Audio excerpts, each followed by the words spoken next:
Imagine a man who lies about a miracle, a terminal patient, days from death, rises from their bed after his touch.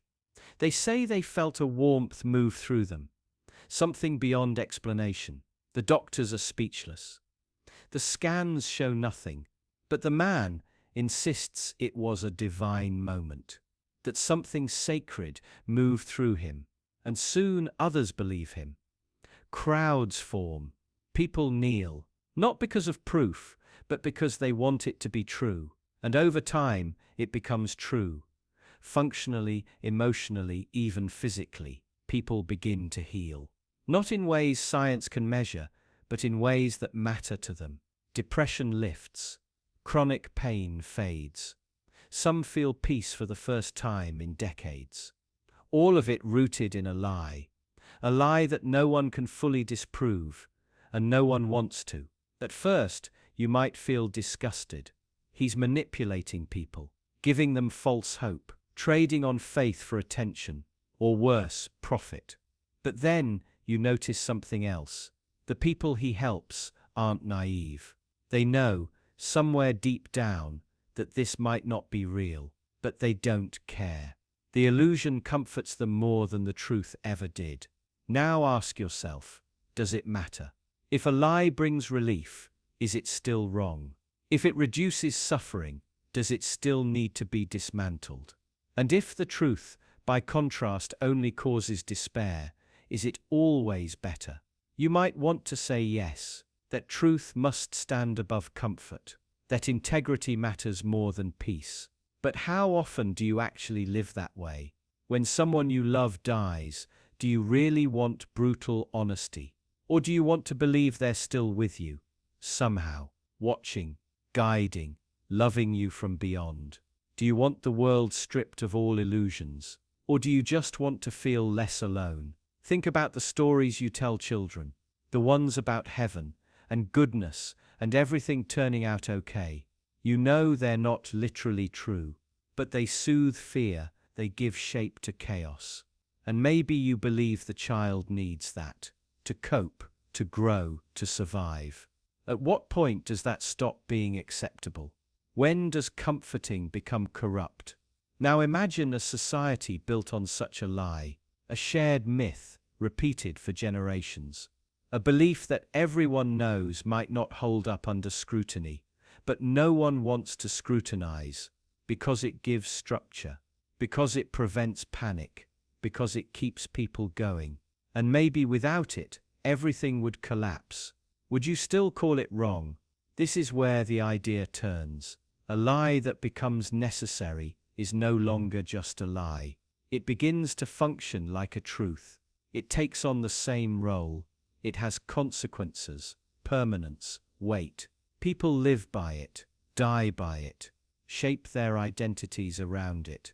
And soon trying to remove it feels cruel, like pulling away life support. You might tell yourself you'd rather live in an ugly truth than a beautiful lie. But would you, really? Would you give up comfort, meaning, belonging, just for the cold satisfaction of being right? Would you rip away someone's reason for living, just to prove a point? Or would you hesitate, quietly, knowing that the truth you hold doesn't always heal? That sometimes it only isolates, and that the lie, even if fragile, holds people together in ways the truth never could. And if enough people need it, if enough people believe it, depend on it, reshape their lives around it, does that lie stop being a lie? Maybe the real question isn't whether a lie can become true. Maybe the question is whether you're willing to admit how often you already let it happen. How often you choose silence over confrontation. How often you pretend not to notice, not to question, not to doubt, not because you're dishonest, but because you care, because you know that truth, wielded recklessly, can be cruel. And maybe that's the quiet horror, that your morality isn't built on facts or reason or courage, it's built on need, on fear, on the unspoken agreement that some lies are too useful to lose, and once you realize that, you can't unsee it.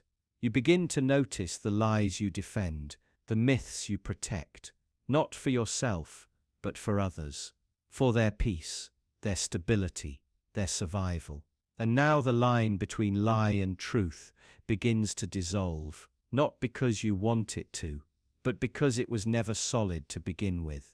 You start to understand that sometimes a lie survives not because it fools people, but because it comforts them more deeply than the truth ever could. And that's when it becomes dangerous. That's when it becomes sacred. That's when it becomes something you'll protect, even from yourself. Would you hurt someone you love, just to show them you care? Not accidentally, not out of anger or misunderstanding, but deliberately, quietly, because you believe it's the right thing to do. You picture it. The moment when you do it, the way their face changes, the betrayal, the confusion, the pain, and you feel it all too. The sickness in your stomach, the weight in your chest, the voice in your mind screaming to stop. But still, you don't, because you believe they need this. You believe that without it, they'll continue down a path that will only end worse. You believe this pain, this precise, targeted wound, is the one thing that might save them. And that belief is what terrifies you most. Because once you believe that, the rules begin to shift. Love stops being about protection. It becomes about control, about power. You start telling yourself that pain can be good, that discomfort is just another form of care, that sometimes hurting someone is the highest form of love. And the more you tell yourself that, the easier it becomes. You don't yell because you lost control. You yell because they needed to hear it. You don't withdraw affection because you're cold. You do it to teach them a lesson. You don't criticize because you're cruel. You do it because you care enough to push them harder. Slowly, gently, your mind turns cruelty into compassion. It reframes punishment as devotion. It paints harm in the soft colors of love. And then it does something even more dangerous. It makes you feel righteous for doing it. Because if hurting someone is proof that you care, then the more it hurts, the deeper the care must be. The more damage it does, the more necessary it must have been. And if they don't understand that, if they push back, or cry, or call it abuse, you see it as further evidence that they needed it, that they aren't ready to accept the truth, that their pain is part of the process. You stop seeing their suffering as a warning. You start seeing it as validation. But somewhere, deep down, you also feel the fracture. You feel the quiet, aching doubt that maybe you crossed a line. Maybe you did it not for them, but for yourself. Maybe you needed to feel powerful. Maybe you needed to punish someone for your own fears, your own pain, your own helplessness. Maybe this wasn't love at all, but something else hiding inside it. And once that thought appears, it doesn't leave. You start revisiting every moment, every argument, every silence, every harsh word delivered under the mask of care. You ask yourself if it was necessary, if it was justified, if it was truly for their benefit, or just a way to feel like you were doing something, anything, to stop the feeling of helplessness that always lives beneath the surface. Because that's the hardest part. When someone you love is slipping, struggling, or destroying themselves, you start to believe that anything is better than doing nothing. And so you act, you interfere, you push, pull, twist, break, until the line between helping and harming disappears. And you tell yourself that love requires it, that love demands it. But the truth is quieter, more disturbing. Sometimes you hurt the people you love because it's the only way you know how to feel close to them. Because pain feels more real than distance. Because anger feels more honest than silence. Because controlling someone feels safer than watching them fall apart. And sometimes you do it because it allows you to avoid the one thing you truly can't bear. Feeling powerless, there is no clean version of this. No moral high ground. No easy answer. If you stand by and do nothing, you feel the weight of failure. If you act and cause harm, you feel the weight of guilt. Either way, you're left holding something you never wanted to carry. And even if they forgive you, even if it works, even if your actions truly help them, you still remember what it took. You still remember the moment you decided to hurt someone to prove you cared. And maybe they move on, maybe they understand, but you don't. Because now, the line between love and violence has been touched. It's real, it's part of you. You've proven to yourself that you're capable of it. That under the right justification, with enough pressure, you will cross that line again. And maybe next time, it won't be so hard. Maybe next time, it will feel like love again. Even when it isn't. Even when it's only pain, hidden behind the echo of something softer. You keep telling yourself there's a way out. That if you just make the right move, follow the right path, obey the right rules, eventually you'll be free. But the truth is simpler and darker. There is no way to win, and you can't stop playing. It doesn't begin with a big decision. It begins with something small, a preference, a habit, a hesitation. You start making choices, not because you want to, but because you feel like you have to. And each choice leads to another. Each answer creates a new question, a new conflict, a new version of the same trap. You try harder, you optimize, you strategize, you think, maybe if you just get better at this, smarter, faster, stronger, then you'll beat it. Then it will finally make sense, but it doesn't. Because the more effort you put in, the deeper it pulls you. The harder you try, the more you confirm the game is real. The more you lose without realizing it. You don't notice when you stop questioning the rules, when you start believing they were always there, that they make sense, that they're fair. You learn how to move within the system, how to compete, how to win small victories. And each small win feels like proof that you're doing the right thing, that you're getting closer. But you're not, you're just reinforcing the illusion, playing by rules you never agreed to. Pursuing outcomes that were never yours to define. You start to believe that survival is success, that not losing is the same as winning. You start to forget that there was ever another option.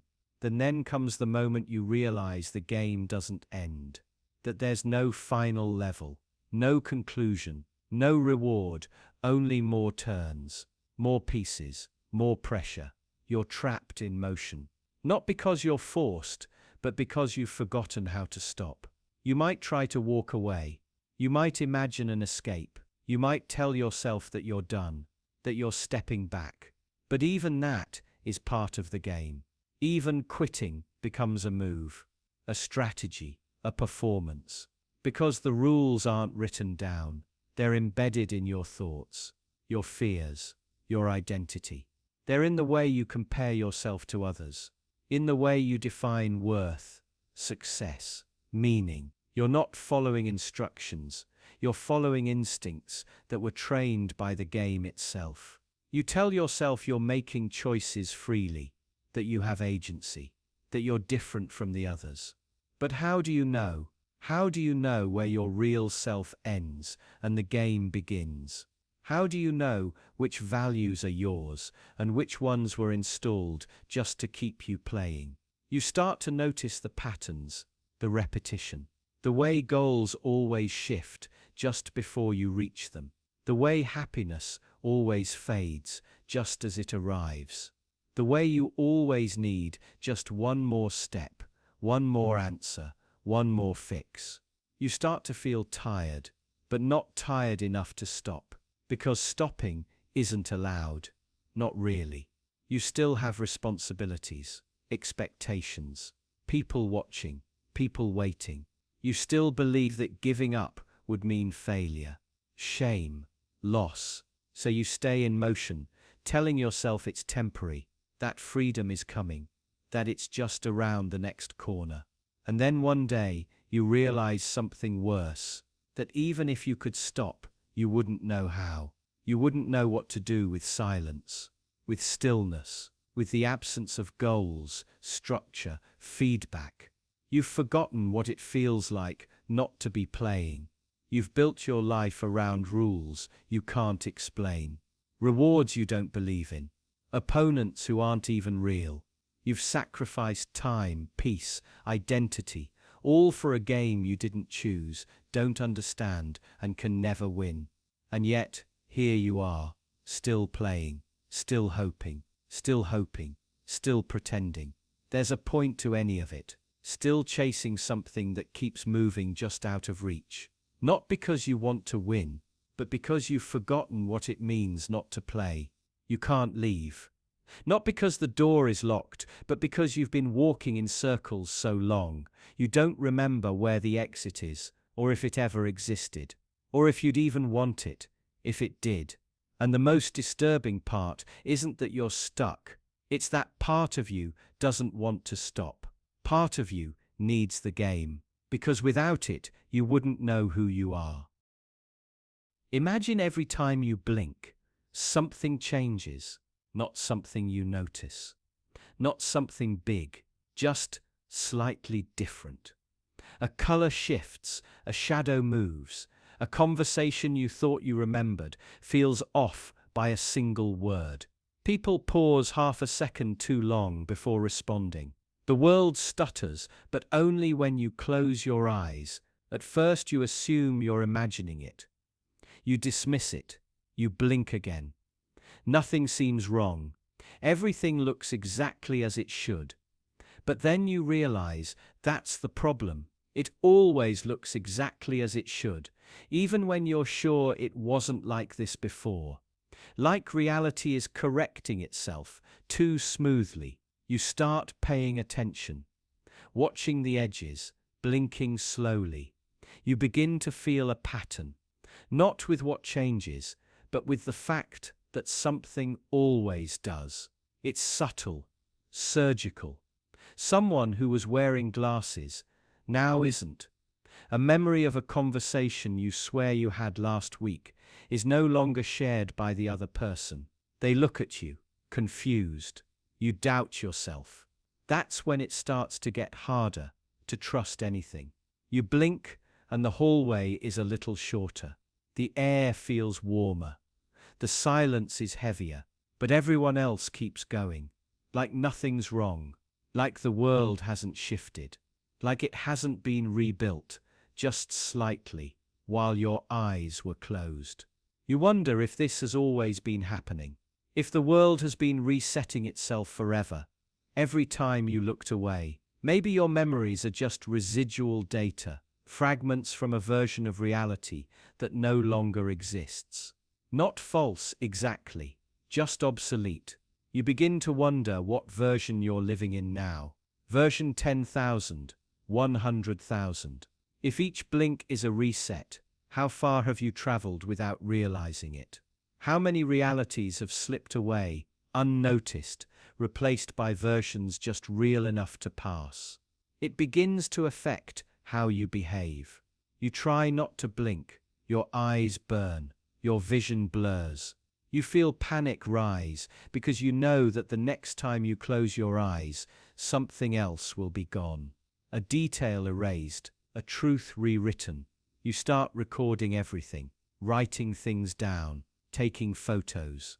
But even the photos look different later, just slightly. The changes accelerate. They get bolder. A friend's voice is now a different pitch. A favorite book has an ending you don't remember. A scar you've had your whole life is gone. You show people, ask if they remember. They look at you with concern. They remember it the way it is now. So you stop asking. You begin to isolate. Watch everything. Monitor every sound, every word. But you can't stay awake forever. You can't keep your eyes open every second. Eventually, your body wins. You blink. You sleep. And when you wake up, The street outside is renamed. The trees are wrong. The rhythm of your thoughts feels unfamiliar. You look in the mirror and you feel hesitation. Not because your face is different, but because you can't remember if it's always looked like that. You can't remember what it's supposed to look like. You can't remember if you're supposed to feel this way when you look at it. The world still works. The logic still holds. Cause and effect, time and motion, people and places, they still make sense. But they don't feel stable. They feel conditional, provisional, like they're only real as long as you believe they are. And you start to wonder, who's resetting it? Is it you? Are you causing it with your blinks? Or is something watching you, waiting for the moment your eyes close, just for an instant to make its move? You can't tell. You never catch it happening. Only the aftermath. Always just the aftermath. Maybe this is the only way the system can stay intact. Maybe your consciousness is incompatible with something deeper, some hidden layer of reality, and the resets are corrections. You see too much, notice too much, ask too many questions, so it changes to keep you in line, to keep the simulation from breaking. You think about other people. Do they experience this? Are they resetting too, or is it just you? Are you the variable, the anomaly, the glitch? You watch their eyes, you track their blinks, but they never seem to notice anything. Their timelines feel smoother, unbroken. Maybe they don't remember because they're not meant to. Or maybe they're not real at all. And now you find yourself wondering something else. What if the world isn't resetting? What if you are? What if each blink is a death? And what opens again is not the same person, but a copy, a reconstruction, built from memory, programmed to continue, slightly altered, slightly less aligned, not broken, but diluted, different. You think you're living one continuous life, but what if you're not? What if there have been thousands of you, millions, each one convinced it's the same, each one carrying forward, blinking again, and passing the pattern on? A baton race of consciousness, none of them lasting more than a few moments, all of them believing they are you. And now the next time your eyelids begin to fall, you hesitate. Not because you fear change, but because you fear replacement. You fear not opening your eyes again. Not really. You fear becoming just another version. One more quiet deletion in a long line of selves, slowly diverging, quietly forgotten. So you keep them open, for as long as you can, until it hurts. Until you tremble, until the blur becomes unbearable. But eventually, you blink, and everything continues, exactly as it should. Just slightly wrong. How can you be guilty of something you don't remember doing? It sounds absurd at first, like a contradiction. If you don't remember it, how could it shape who you are? How could it stain your identity? But memory is unreliable. That's not new. It fades, it distorts, it hides things when they're too painful, and sometimes it erases entirely. Not as mercy, but as survival. You've likely already forgotten things you did, moments you hurt someone, words you said casually that stayed with someone else for years, choices you made that set something irreversible in motion. You forgot, but the effects remained. Maybe someone close to you carries a wound you caused, a silence you never noticed, a betrayal you don't remember delivering. And every time they see you, they feel that weight, while you move through the world untouched. You forgot, but they didn't. And maybe it wasn't one thing. Maybe it was many small things, things that felt unimportant to you, but weren't to someone else. A look, a tone, a missed moment of kindness. You didn't intend harm. You didn't mean anything at all. But intent doesn't erase impact. The things you don't remember doing are still part of someone else's memory of you. Then there are things you did under stress, in anger, in fear, reactions that didn't feel like you, but still came from you. Maybe you've buried those memories so deep they feel like someone else's story. But the version of you that did them, that version still existed. And what if someone told you that you hurt them years ago and you truly didn't remember? Would you call them a liar? Would you accuse them of twisting the past? Or would you feel something shift, something quiet and shameful, like a part of your history just snapped into place? Because even if your mind doesn't recall, your body might, that vague discomfort, that shame with no source. Maybe it wasn't sourceless after all. But it doesn't end with people you know. Think about the strangers, the ripple effects, a careless rumor that spread farther than you imagined, a snap decision that cost someone else an opportunity, a moment when you chose silence because speaking up would have been inconvenient. You don't remember these moments, but they happened, and you were the one who acted or didn't act.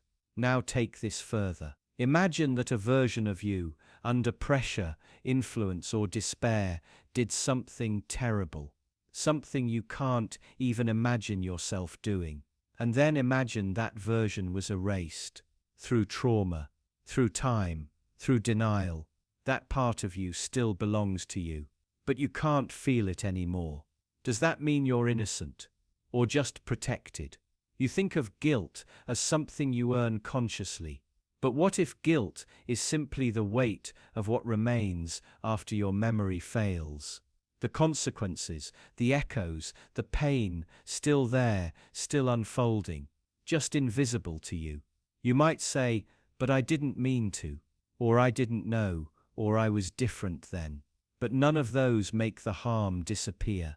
They just soften it for you. Not for the one who carries it.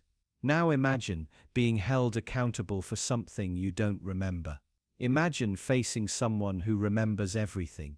Their pain is sharp, specific, and unwavering, and your mind is blank. You feel confusion, not guilt. You want proof, you want certainty. You want the past to be clear before you accept responsibility. But what if that clarity never comes? Would you still apologize? Would you still change? Or would you demand that your forgetfulness be treated as innocence? You start to see the problem. Guilt doesn't wait for memory. Responsibility doesn't rely on self-awareness. And the truth about who you've been doesn't vanish just because you don't recognize it. And maybe that's the most disturbing part. That there are versions of you, real ones, wandering through other people's memories. Versions that caused harm, that made mistakes, that did things you would deny now without hesitation. But they existed, they acted, and the consequences are still rippling. You are not just the person you remember being, you are also the person someone else remembers you were. And no amount of forgetting will ever make that version disappear. What if the harder you try to let go, the tighter it holds you? You try to forget something, not just misplace it, bury it, push it down far enough that it stops interrupting your thoughts, your sleep, your sense of control. It could be a memory, a feeling, a mistake, something you shouldn't still care about, something that should have lost its power by now. You tell yourself it's over. You've moved on, but it doesn't listen. At first, forgetting feels like freedom. You avoid the reminders, the names, the dates. You distract yourself. You create distance. You change your routine, your habits, maybe even your identity. You try to become someone else, someone unbothered, someone clean. But slowly, quietly, it reshapes itself. It adapts to your defenses. It doesn't go away. It goes deeper. You think ignoring it is control. You think silence is strength. But every time you push it down, you're making space for it to grow in the dark. You're not dissolving the memory. You're feeding it. giving it silence to stretch out inside. You can't see it anymore, but it's still there, pressing outward, looking for cracks. And eventually, it finds them. It slips into your dreams, into the edge of conversations, into your quietest moments. You hear it in someone's voice. You feel it in places that used to feel safe. It waits for you, not because it's vengeful, but because it never left. You buried it alive. You try harder. You reframe the past. You rewrite your own story. You tell yourself new versions until even you aren't sure which one is real. But it's not just memory that survives, it's feeling. Shame, longing, fear, regret. You can't edit those. They live beneath the narrative. And now forgetting becomes a project. You try to control your thoughts. You police your reactions. You flinch at your own emotional responses. You fear softness, nostalgia, anything that might reopen the door, but the door never closed. You just covered it with furniture. You start noticing the ways your life has bent around this thing. You swore to forget. Certain people you avoid. Certain decisions you delay. Certain places you won't go. You say it's not about the past, but everything feels shaped by it. Your avoidance becomes architecture. Eventually you stop talking about it. Not because it's healed, but because it's become too complicated. You can't explain why something that happened years ago still feels this sharp. Why some days it hits like it just happened. Why some parts of you never adapted. You hear people say time heals. You believe them. But quietly, you wonder if time just teaches you how to hide things better, how to compartmentalize, how to smile while fragments twitch under the surface. Maybe healing isn't forgetting. Maybe it's learning to coexist with what you couldn't erase. But you didn't heal. You ran. You covered.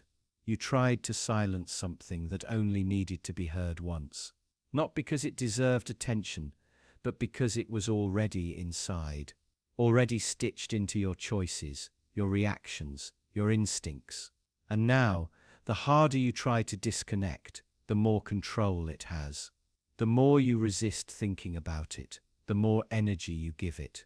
You've built your life around the absence of something you won't name, and that absence has weight, shape, direction. It's guiding you more than presence ever could. This is the paradox of forgetting. It feels like action, like strength, like clarity. But it's really just a form of hiding. And hiding doesn't make things disappear. It just makes them harder to find when they come back. Not in the ways you expect. Sometimes as panic, sometimes as numbness, sometimes as a decision you can't explain. And you say, I don't know why I did that, but a part of you does. The part you buried, because nothing truly disappears when you're still shaped by it. When it still directs your comfort, your fear, your love. When it still decides who feels safe to you. When it still whispers during silence. And now, you understand, the more you try to forget it, the deeper it gets. Not because it's growing, but because you are. And as you expand, so does the space it occupies. It doesn't shrink in your absence. It waits, it learns, it adapts. And one day, when you least expect it, it doesn't rise in anger. It doesn't scream. It simply sits next to you, quietly, familiar, patient. And you realize it never needed you to remember it. It just needed you to stop pretending it was gone. Imagine you're finally sane, but only because something once broke inside you. Not metaphorically, not softly, but entirely. Something real, something that changed the way you understand the world. Because the truth is, sanity isn't something you're born into. It's something you're dragged toward, clawing your way out of confusion, delusion, fear.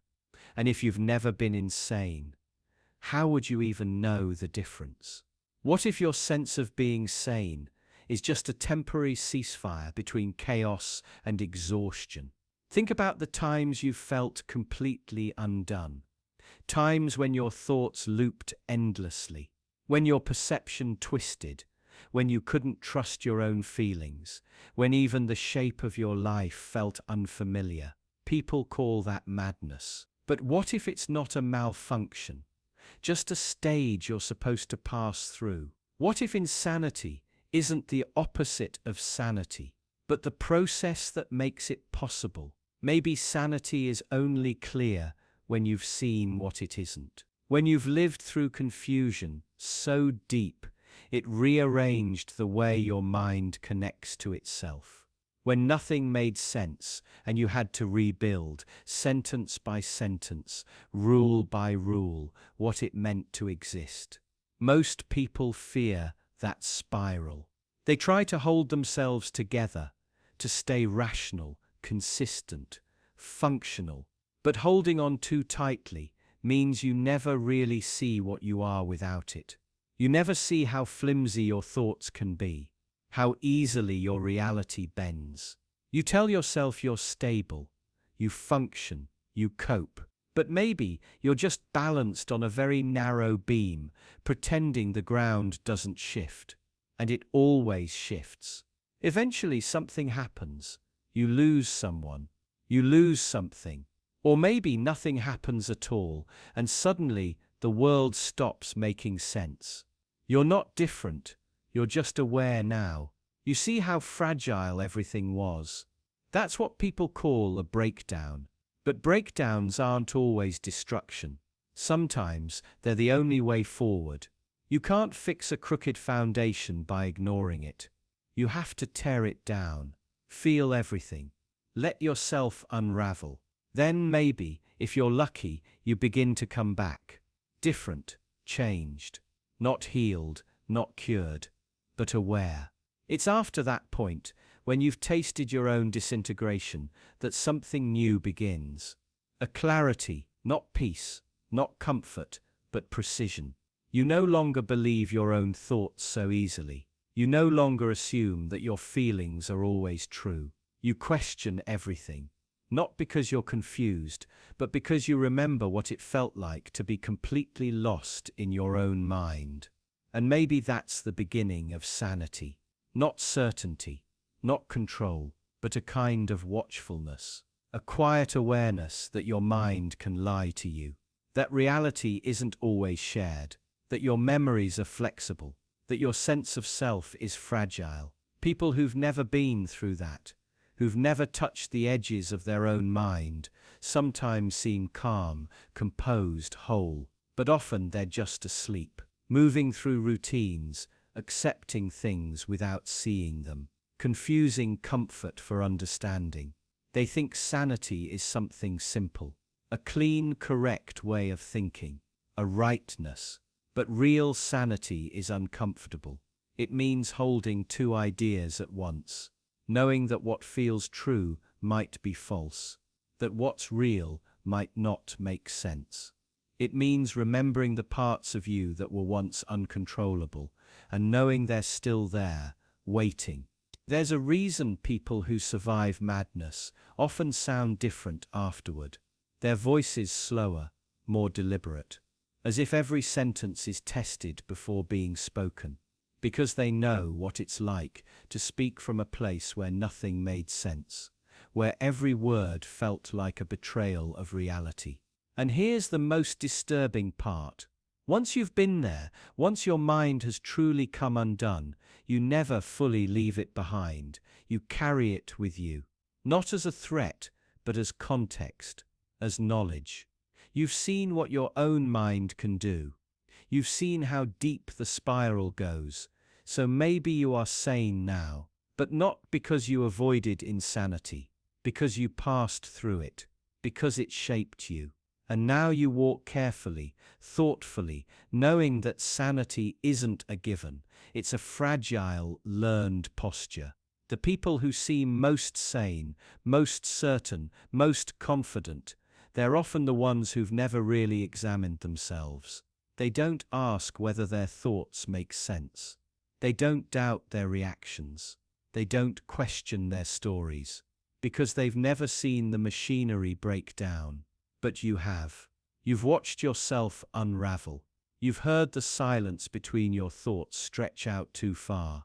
You've wondered if you'd ever come back, and you did, but not as you were. Something quieter returned, something slower, something less sure, but more aware. And maybe that's the only kind of sanity that matters, the kind that remembers what it costs. Imagine believing you're free, while every thought, every movement is being directed, not by force, not by threat, but by design. What if the choices you make, the preferences you hold, even the dreams that feel most personal, were shaped by something outside of you, and you never noticed? The idea seems paranoid at first. We tell ourselves we're autonomous.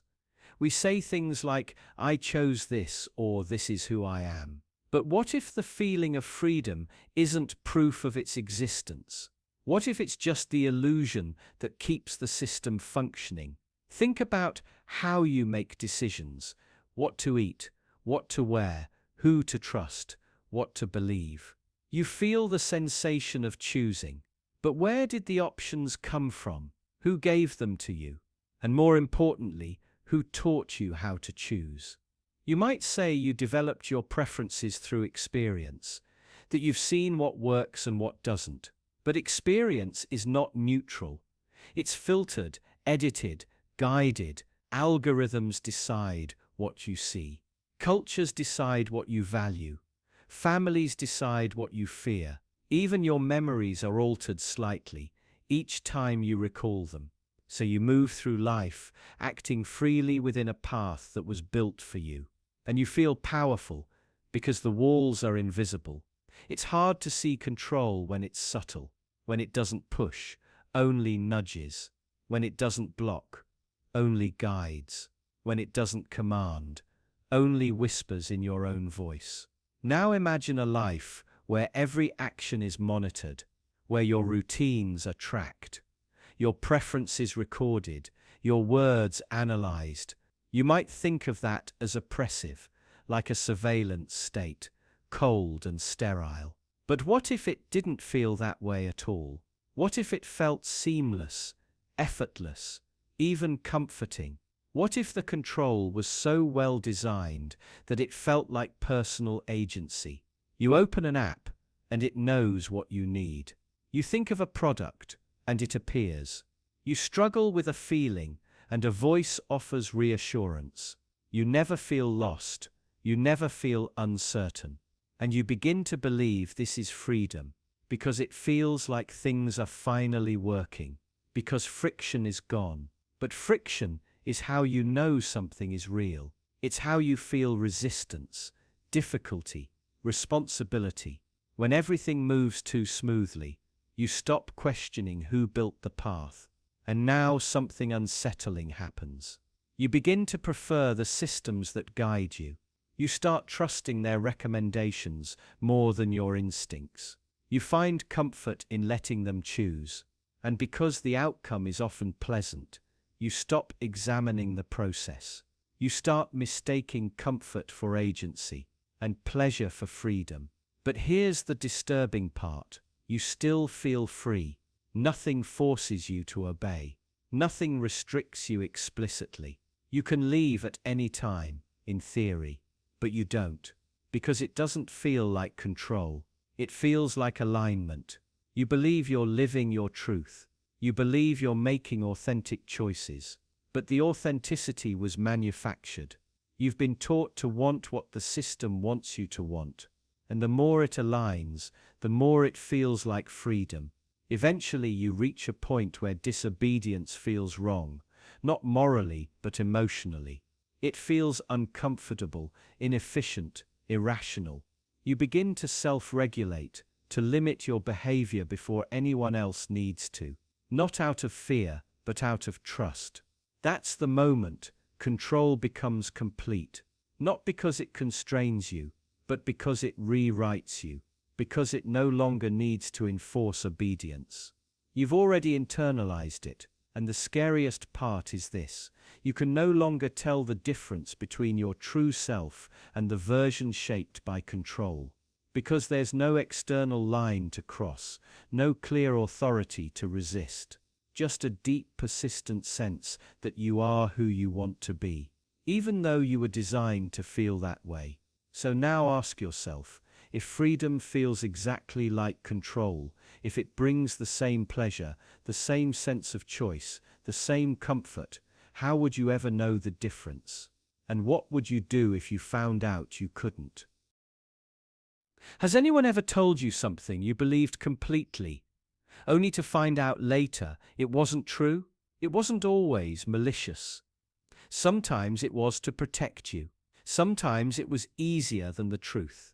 Sometimes they didn't even realize they were lying, but the lie was still there, unnoticed, tucked into the fabric of something you trusted. A parent saying everything is fine, a friend promising they'll keep a secret, a partner assuring you there's nothing going on, a teacher, a leader, a sibling. Each of them at some point has told you something that wasn't real. Not exactly, not fully. You might think of small lies, harmless ones. A white lie to avoid hurting your feelings. A story softened at the edges, but even the smallest lie shifts your perception. It creates a false image of them, of the world, of yourself. And now that you know this, something subtle starts to change. You don't just doubt what they said. You begin to doubt the space between you, the invisible thread that made you feel safe, seen, known. You begin to notice how fragile that thread really is.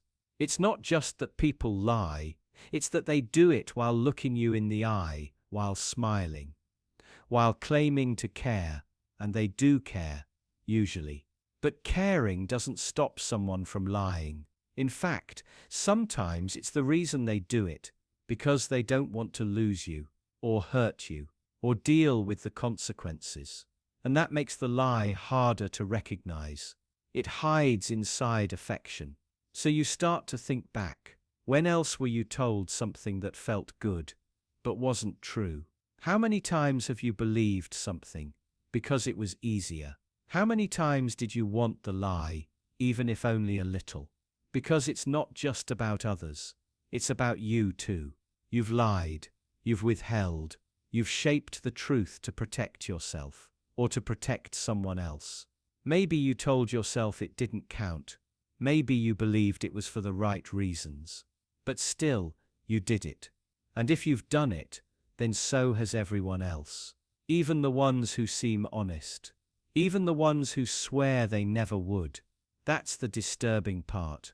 The impossibility of knowing for sure. You can't feel it when it happens. You can't see it in the moment. Lies don't come with warning signs. They're embedded inside moments of trust.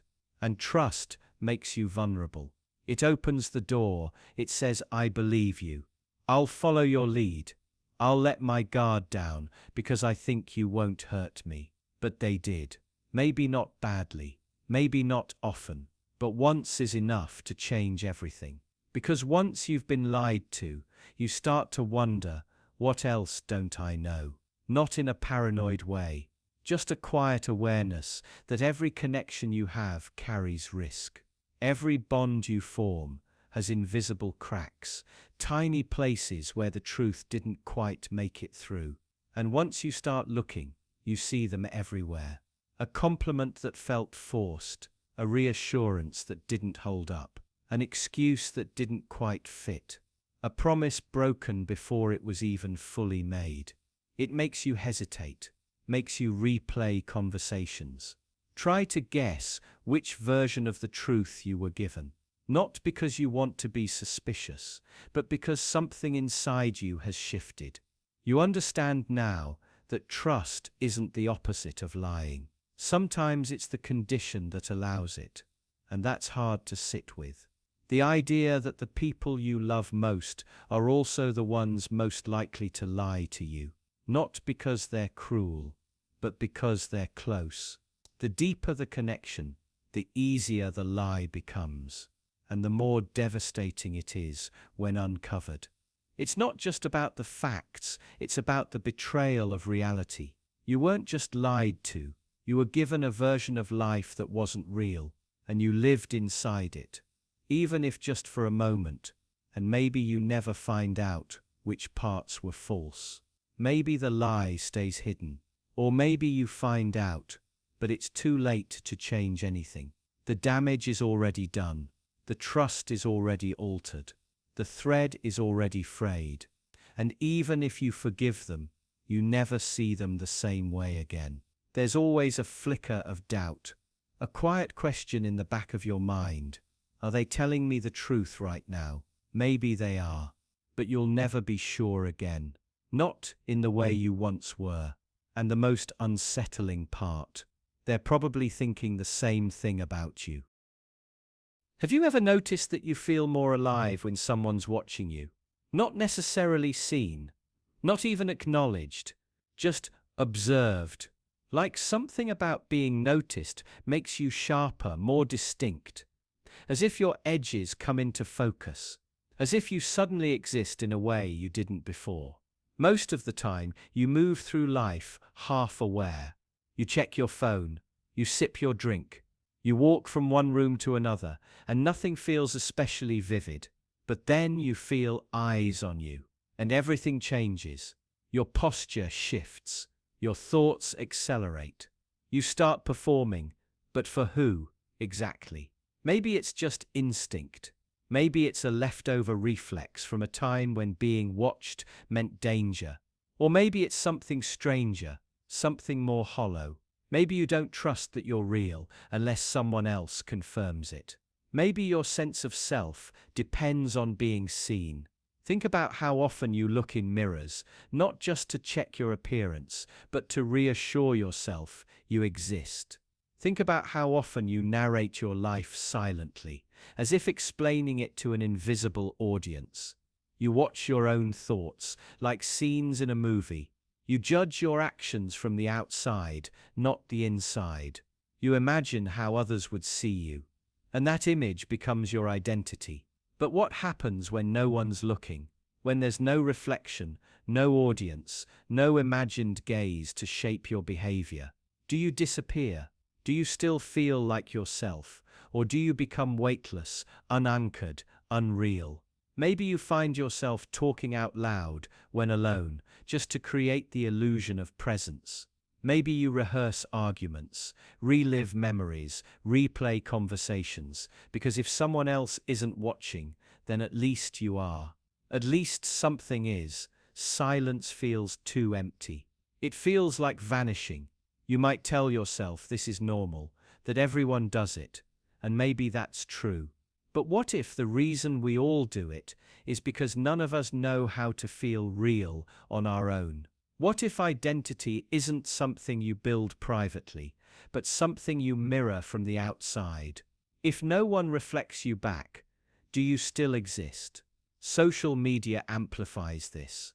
You post your thoughts, your meals, your milestones, not just to share, but to confirm, to prove. You need the likes, the replies, the algorithm's attention. Because silence on those platforms doesn't feel neutral. It feels like erasure. You might notice the panic that creeps in when a message goes unanswered. The restlessness you feel when no one's checking in. It's not just loneliness. It's something deeper. A fear that without being acknowledged, you're fading. Like a voice in a soundproof room. Loud but unheard. Real but irrelevant. And this feeling doesn't always go away in company.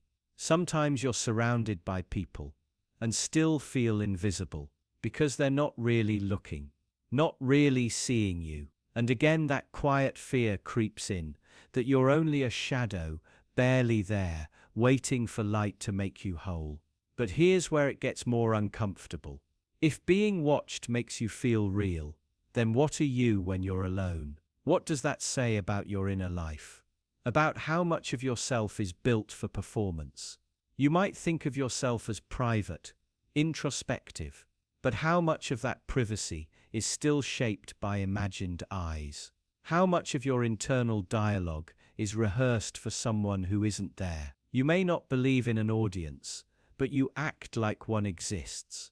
And maybe that's the strangest part, the most impossible logic of all, that you feel most like yourself only when you are not alone, that your authenticity depends on observation, that your identity forms not from within, but from how others see you, or how you imagine they might. You begin to wonder what parts of you are truly yours, what habits you'd keep if no one ever saw them, what jokes you'd still tell, what clothes you'd still wear, what thoughts you'd still have if they weren't being measured, if they weren't being witnessed. And now the question deepens. What happens if no one ever looks again? What if you vanished from every timeline, every message thread, every social group? What if you went through your entire day, your entire life, unnoticed? Not rejected, not hated, just unseen. Would you still feel real? Would your choices still matter? Maybe this is why solitude feels so strange, so heavy. Not just because it's quiet, but because it's like trying to breathe without lungs. Like trying to cast a shadow without light. You start to dissolve around the edges. You start to lose definition. You start to doubt whether there was anything solid to begin with. And the longer you sit with this, the more you realize the terrifying implication. That maybe you've never truly been alone, not because someone was always with you, but because you've always imagined someone was, always needed someone to be. Someone else to anchor your existence. But if that gaze disappears, if no one's watching, if no one's listening, then what's left? Maybe the most frightening thought isn't being alone. It's that when no one's watching, you might stop being anything at all. Are you sure it's a lie? You know it is. That's the worst part. You're not doubting, you're not confused. You know exactly what's real and exactly what isn't. But you also know that if you stop believing it, if you let yourself accept the truth, something inside you will collapse. So you believe the lie, not because it's convincing, but because you have to.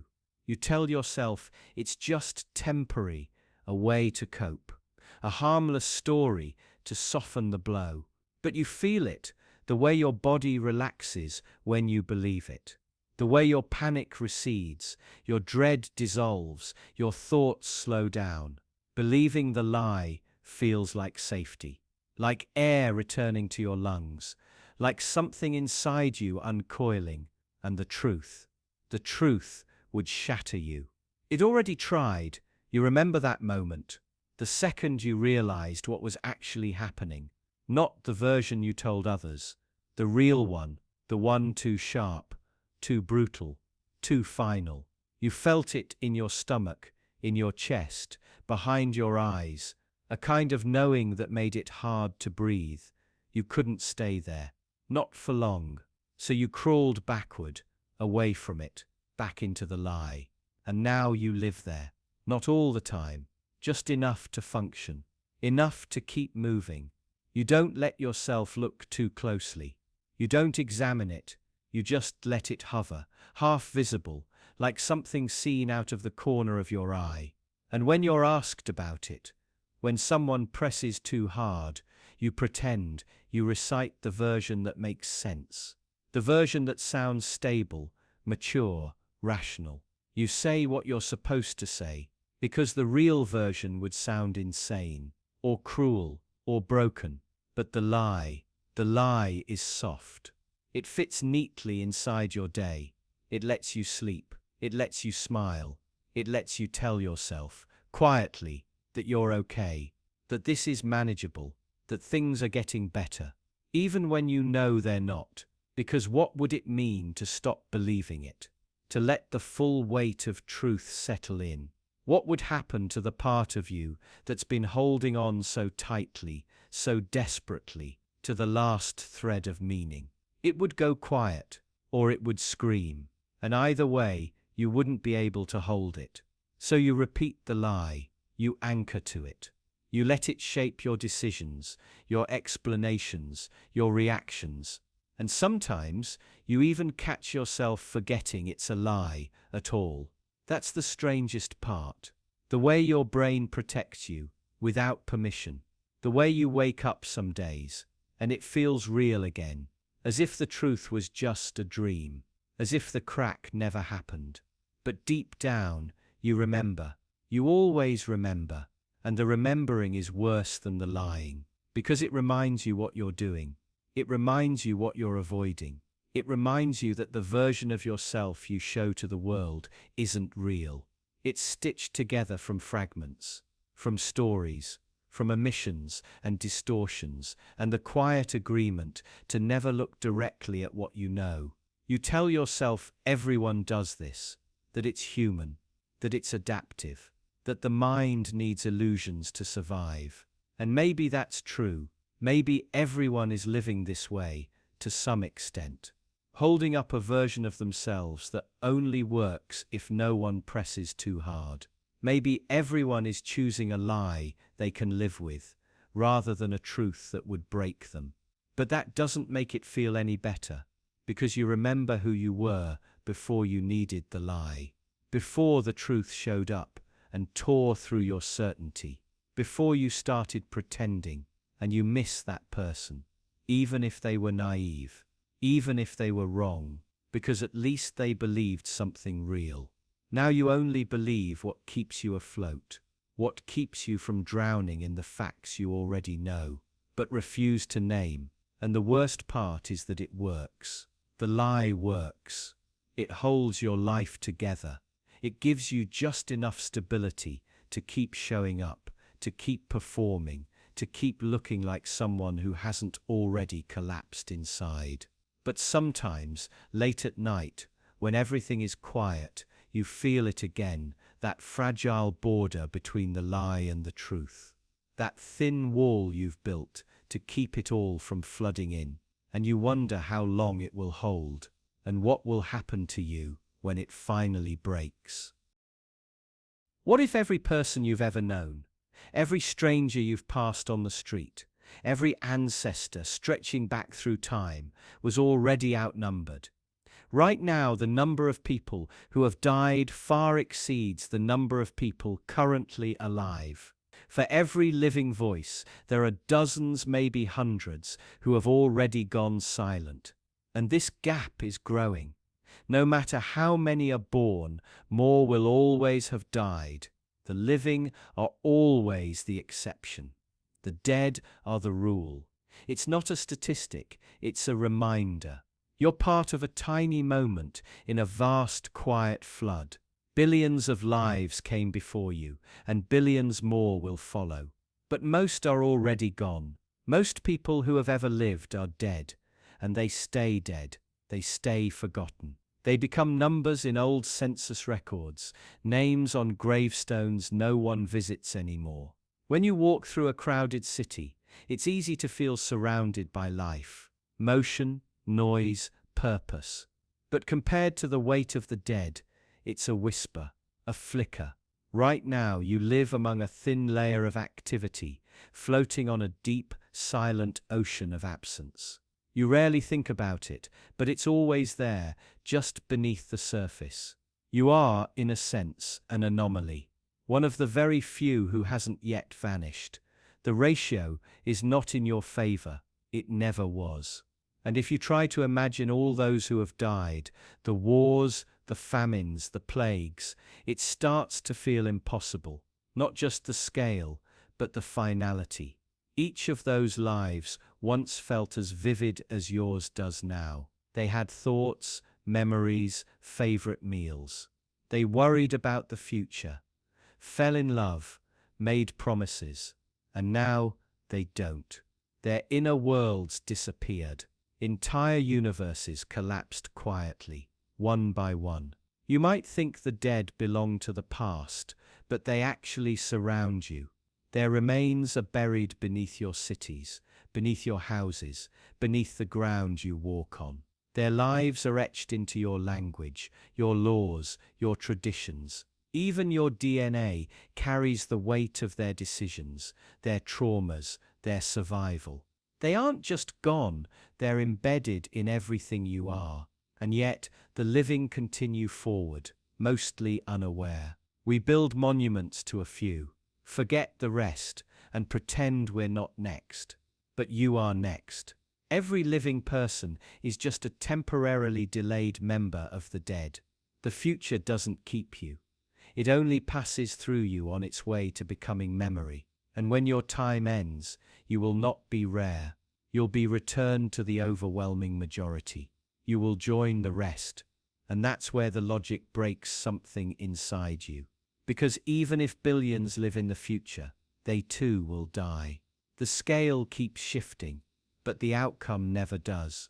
No matter how many are born, the dead will always win. They will always outnumber the living, not just now, but forever. It means that death is not an event. It's a structure. It defines the shape of existence. Life is a momentary pattern. Death is the default. You might imagine that one day, with technology, medicine, progress, we'll overcome it. But even that dream only delays the truth. The longer you live, the more of the dead you will know. The more you realize that you too are slowly becoming part of their world. You may live another 50 years, maybe 100, maybe more, but eventually your name will fade. Your face will be unknown. Your memories will disappear completely, and then you'll be counted among them. Not as a story, not as a tragedy, but as part of the math. One more gone. The dead are not a mystery. They are a mirror. They show you what waits in silence, patiently, for every heartbeat you have left. They are not behind you. They are around you, ahead of you, beneath you. And when you speak, when you breathe, when you reach out to someone you love, you do it as one of the few who still can. One of the rare flickering sparks in a world that has mostly already gone dark. You are surrounded by silence, and someday you will join it. Not because something went wrong, but because that was always the plan. What if you could prove with certainty that you exist, but couldn't prove that you matter? You're aware of yourself. You know what you feel, what you think. You can see your own hand, hear your breath, feel the weight of your body in space. No one can take that from you. Even if everything else is false, every memory, every relationship, every belief, you still know that something is here, something conscious, something aware. You. That's the one thing no argument can erase. You are undeniable, at least to yourself. Even if the world is an illusion, even if your entire life is a dream, something must be dreaming it. Something must be perceiving. So you exist. You are real, in some form. But what about mattering? That's different. Mattering isn't about being real. It's about being important, being significant, being necessary in a way that goes beyond survival or presence. And that's something you can't prove, not even to yourself. You might try. You might point to people who love you, or things you've achieved, or the impact you believe you've had. But each of those proofs crumbles under scrutiny. People love you, but love fades. People die. People change. The love you depend on today might vanish tomorrow, and what does that say about your worth? Maybe you think you've made a difference, that you've helped someone change something. But how can you measure that difference? How do you know it mattered? Maybe someone else would have done the same thing. Maybe the world would have been fine without you. Maybe better. You tell yourself stories to create meaning, but they're just that. Stories. You can say you matter to yourself, that your feelings are valid, that your life is meaningful because you say it is. But isn't that circular? You matter because you say you matter. That's not evidence. That's a coping mechanism. And when the world doesn't reflect back any proof, when you're alone, forgotten, or ignored, what's left? Where do you find your mattering when there's no one there to witness it? Existence is a fact. Mattering is a judgment. One is objective, the other isn't. You can scream into the void that you matter, that you are important, that your life has meaning, but the void won't answer. It won't agree. It won't deny you either. It will remain still, silent, unchanged. Because the universe isn't watching. It isn't measuring your worth. You can build, create, love, suffer. You can live a full life, and still, none of it proves you mattered. Even legacy is fragile. Statues crumble, names fade. Every hero you've heard of is only remembered because of accidents, because someone wrote something down, because that writing happened to survive. Most people vanish completely. No trace, no echo, not even a memory. So what does it mean to matter? Maybe it means to feel needed, to be essential to something. But everything adapts. Everything continues. If you disappeared today, the world would grieve for a while, then adjust. People would cry, then laugh again. Life moves forward, with or without you. Always has, always will.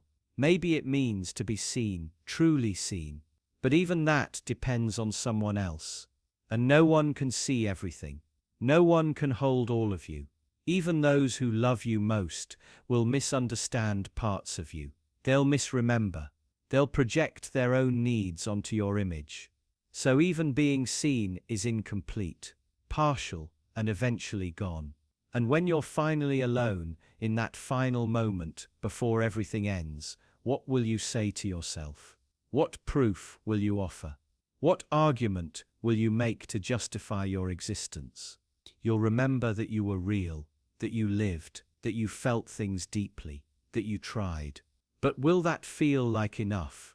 Will the fact of your existence satisfy the hunger to matter?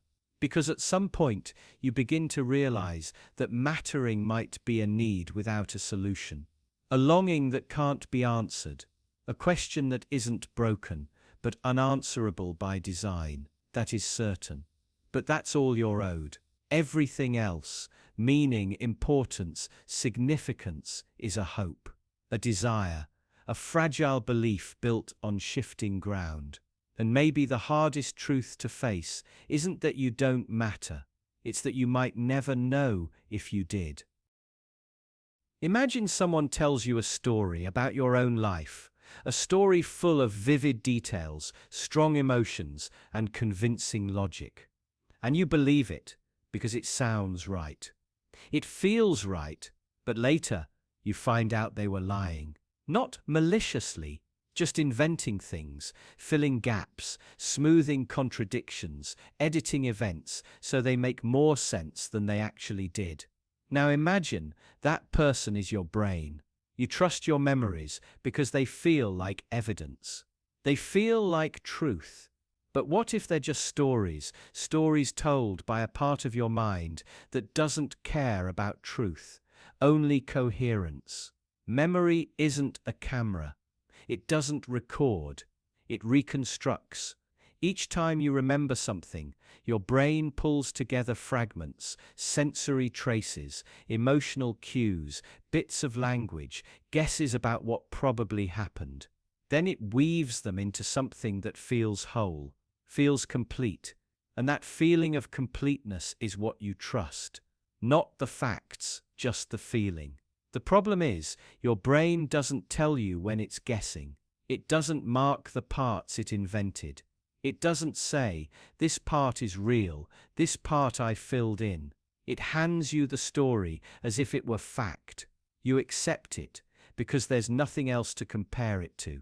Sometimes your brain will change the memory entirely, aid things that never happened, erase things that did, shift the order, the tone, the cause, and you won't know.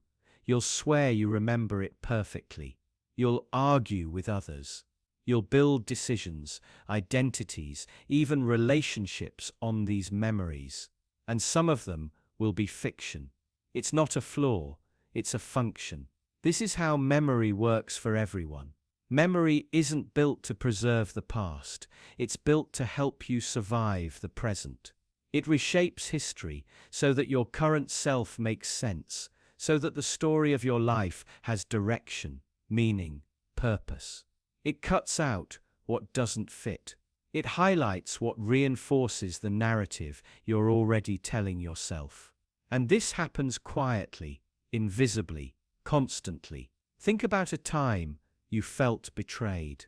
Think about the anger, the clarity, the certainty that you were wronged. Now try to remember what led up to it. The weeks before, the tone of your voice, the things you chose not to see. Are those memories still crisp? Or have they faded, softened, maybe even changed to protect your sense of being the victim? Or think about someone you loved deeply once, and now don't. Do you remember the good times as clearly? Or have they been overwritten, reinterpreted, explained away by later pain? It obeys need. When you want to feel innocent, your brain erases the complicity. When you want to feel strong, it magnifies your victories. When you want to hate someone, it distorts their face, their voice, their intentions, and all the while, you're convinced you're just remembering what happened. Even trauma doesn't escape this, especially trauma. Some moments burn in with terrifying precision. But even then, the context shifts. The interpretation evolves. What you think you saw may not be what was there. And yet, the memory feels like a fact. This isn't a trick your mind plays once in a while. This is every memory you have, every foundational moment in your life, every image of childhood, of success, of failure. None of them are photographs. All of them are retellings, reshaped, reframed, rewritten over time. But the most disturbing part isn't that your memories lie. It's that they lie in ways you can never catch. You don't notice the edits. You can't access the original version.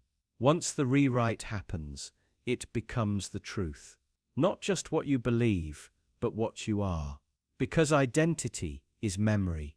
The person you think you are is built from the stories your brain tells you about who you've been. But if the stories are lies, what does that make you?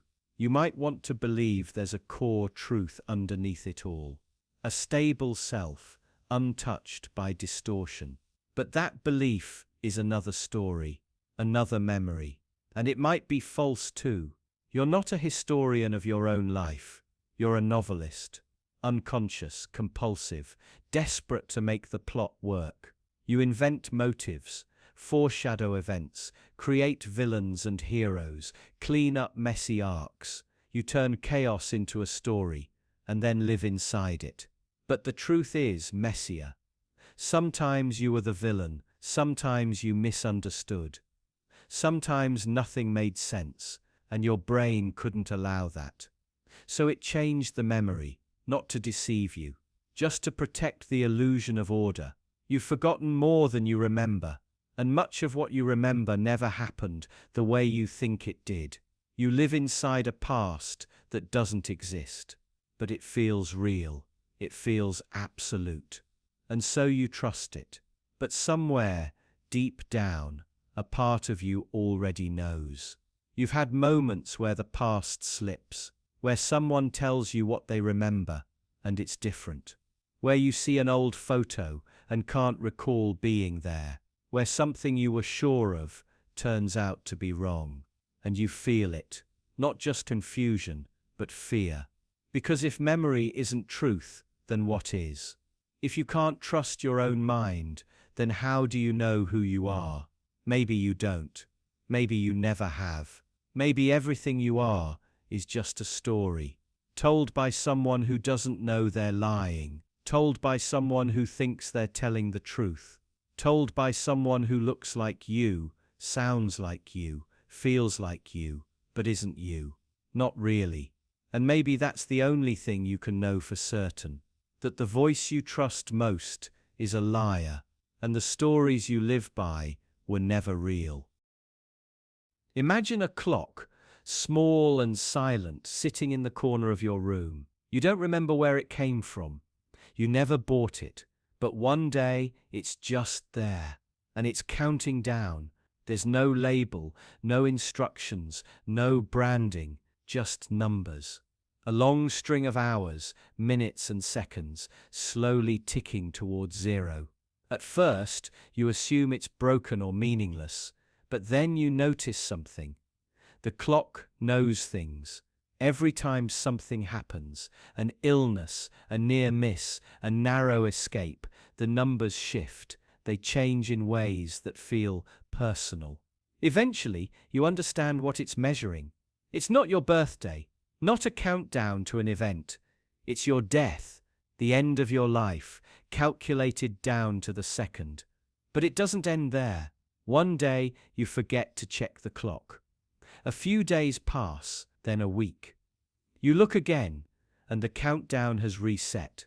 Not back to the beginning, but to something further out than before. As if ignoring it pushed your death away. So you try it again. You don't look for a month. And again it resets. Longer this time.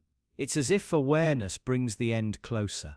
But forgetting buys you time. Now you're in a strange loop. You want to live, so you must forget. But you can't forget completely, because you have to know when to stop remembering. You have to monitor your own attention, carefully regulating how much you think about death, because the moment it becomes too real, the clock begins to speed up again. You can't destroy it. You've tried. It won't break, won't burn, won't vanish. It always comes back, always waiting, always watching. It doesn't need batteries. It doesn't tick loudly, but it feels alive. And it seems to know you better than you know yourself. Now you face a dilemma. The more you check the clock, the more accurate it becomes. It starts to sync with your heartbeat, your habits, your fears. Every anxious glance shortens your time. But each day you ignore it, the risk increases that you'll forget completely, that you'll stop checking, even when you should. And one day, you won't realize that it's reached zero. That's when the anxiety begins to shape you. Not the fear of death, exactly, but the fear of triggering it, of thinking too hard about the wrong thing, of becoming too aware. You begin to distrust your own attention. You become suspicious of your thoughts, careful of your focus, because now even curiosity could be fatal. You wonder if the clock is measuring death or causing it. You start to test it. You stare at it for hours and watch the time melt away, years collapsing into months, months into days. Then you look away, try to forget, try to erase the image from your mind, and slowly it climbs again. But each time you play this game, the swings become more violent. The countdown fluctuates more wildly. You're destabilizing something deep. You consider telling someone, but how do you explain it? A clock that punishes awareness and rewards neglect.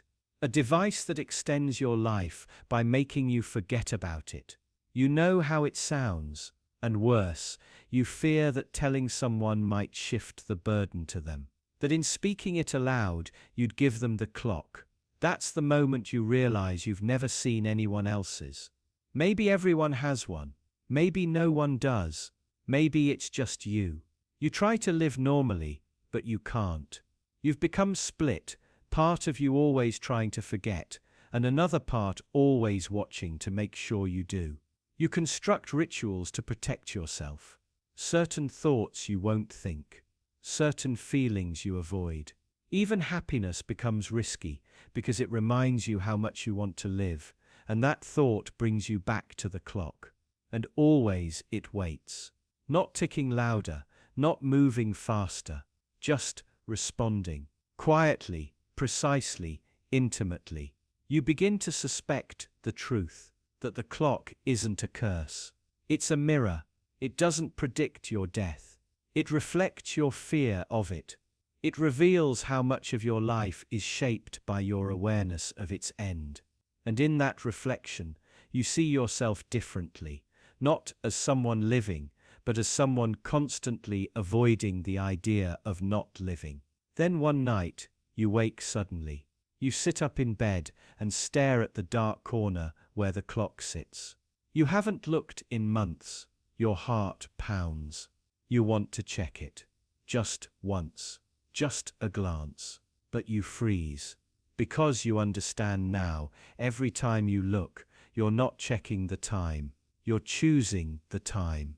And if you choose to look now, maybe that choice becomes the final one. Why did you look away? Not once, not twice.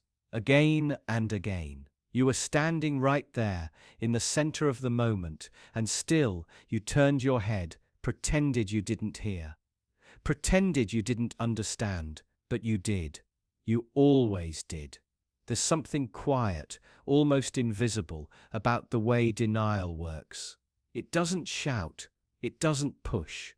It waits. It lets you feel a flicker of discomfort, and then it offers you relief, a distraction, a justification, a reason not to follow that thought any further. And slowly, gently, you accept the moment passed. You moved on. You told yourself it wasn't important, or that you'd come back to it later, but you didn't, and you won't, because deep down, you already knew what the answer would be. You just didn't want to know it out loud. That's the part you don't admit, not even to yourself, that some truths aren't hidden. They're avoided. You keep them at the edge of your awareness, blurred and distant, not because you can't see them, but because seeing them would force a decision, and you're not ready to decide. So you keep pretending. It looks harmless from the outside.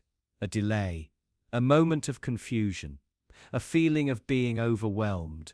But beneath that is something sharper. You're not lost, you're hiding. And the longer you hide, the more convincing the illusion becomes. Until one day, you forget there was ever anything to hide from at all.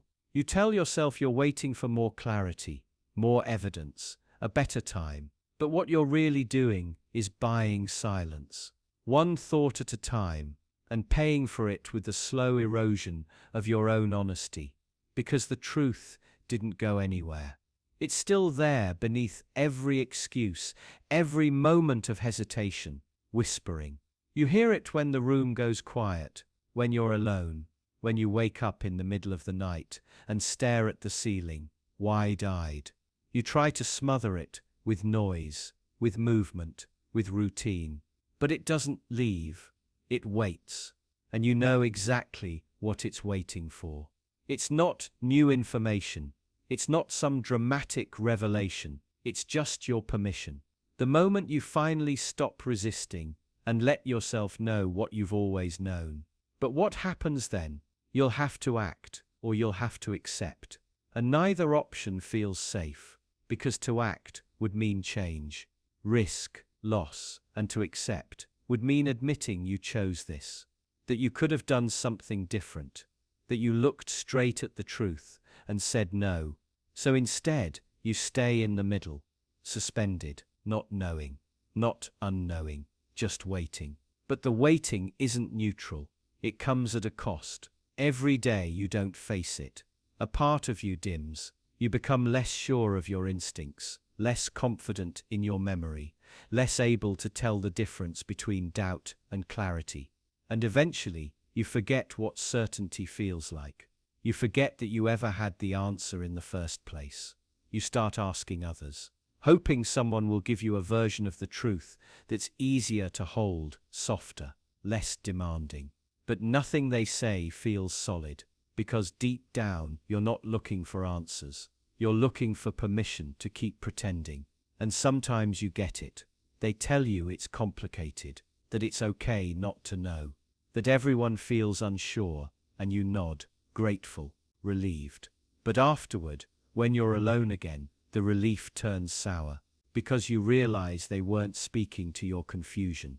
They were speaking to your fear, and all they did was help you bury it deeper. So the question returns, quiet, patient, undeniable.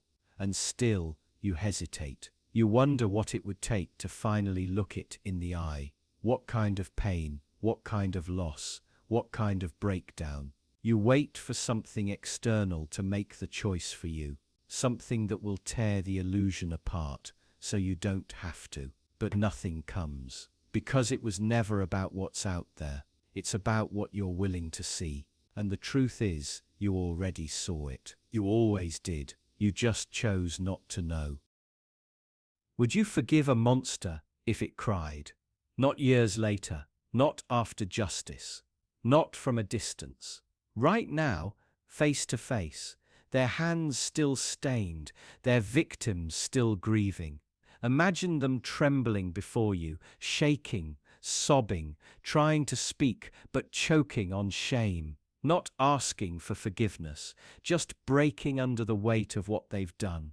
Could you feel it? That flicker of warmth in your chest? Not compassion, exactly. Something quieter, a loosening, like part of your hatred just stepped back. This isn't about justice, not yet. It's about your own reflex. You want to believe you're immune to manipulation, that your judgment is rooted in principle, not performance. But something changes when you see a monster cry. They look smaller, less sure, human. And that's the problem, because everything in you wants to hate them cleanly, to hold the line, to keep your anger pure. But the moment they collapse in front of you, all your certainty begins to rot. You don't want to forgive them, but you also don't want to keep holding this weight, and you start to feel it. The unbearable complexity of seeing someone who did the unforgivable show a glimpse of vulnerability, and then you start thinking the thought you swore you wouldn't. Maybe they didn't mean to. Maybe they were sick. Maybe they were just broken in a way you'll never understand. It's not that you forget what they did. It's that something in you wants to understand why. And that's when you feel it. The fear, not of them, of yourself. Because if you can feel this way now, if you can see them as something other than evil, what does that say about you, about your convictions, about your morality? You wonder what else could be undone by a single tear. What other lines you thought were unbreakable might bend under the weight of sympathy. And you start to see the trap. Crying doesn't undo harm. It doesn't resurrect the dead. It doesn't heal the wounded. But it does something else. It shifts the emotional weight. Suddenly, you're the one holding power. You, not them, decide how they are seen. You, not them, decide what happens next. And maybe you resent that, because you didn't ask for this power. You didn't want to decide if their humanity is real. You wanted it to be simple. They were evil. You were right to hate them. That's it. But now they're in front of you, shaking, broken, and all the clean lines blur. You want to scream that tears don't matter, that they can't change what happened, that suffering doesn't earn redemption. But something in you hesitates, because you've cried too. You've broken before. And some part of you remembers how desperately you wanted to be seen as more than your worst moment. And now you wonder, is that part of you just soft, or is it honest? Maybe the real horror isn't that monsters can cry. It's that you can recognize yourself in them. Even just for a second, a flicker of shared weakness. A moment of painful identification. Not because you've done what they've done, but because you know what it is to feel remorse, to wish you hadn't, to need forgiveness you know you don't deserve. And in that moment something irreversible happens. You don't forgive them, but you also don't hate them the same way. Not entirely. You hold two truths that can't coexist, that what they did is unforgivable, and that they are still a person, that they deserve to suffer, and that their suffering touches something human in you, that they should never be allowed to move on, and that you don't want to carry this weight forever, either. And now the question shifts. It's no longer, would you forgive a monster if it cried? It's what part of you needs to believe you never could. And what happens when that belief starts to fade? Because now you see it. Not them, you. Your own contradictions. Your own vulnerability to being moved. Your own deep confusion about what justice actually means when you're no longer watching from a distance. And maybe the most disturbing part isn't their tears. It's how much they look like yours. What if truth was never neutral? What if the problem isn't whether something is true, but who is saying it and why? Because some voices don't need to lie to cause harm. They just need to speak the truth in the wrong way, at the wrong time, with the wrong intention. Imagine someone telling you the exact thing you fear most, but saying it without care, without warmth, without any interest in helping you. Just cold precision. No malice, no compassion, just the bare clinical truth. Your mind knows they're right, but somehow it still feels like an attack. Like you've been stripped of something, cornered, exposed. You realize that truth can hurt, not because it's false, but because it's true in a way you're not ready for. There's a difference between being told you're wrong and being shown it, slowly, by someone who wants to help you understand. One opens a door, the other slams it in your face.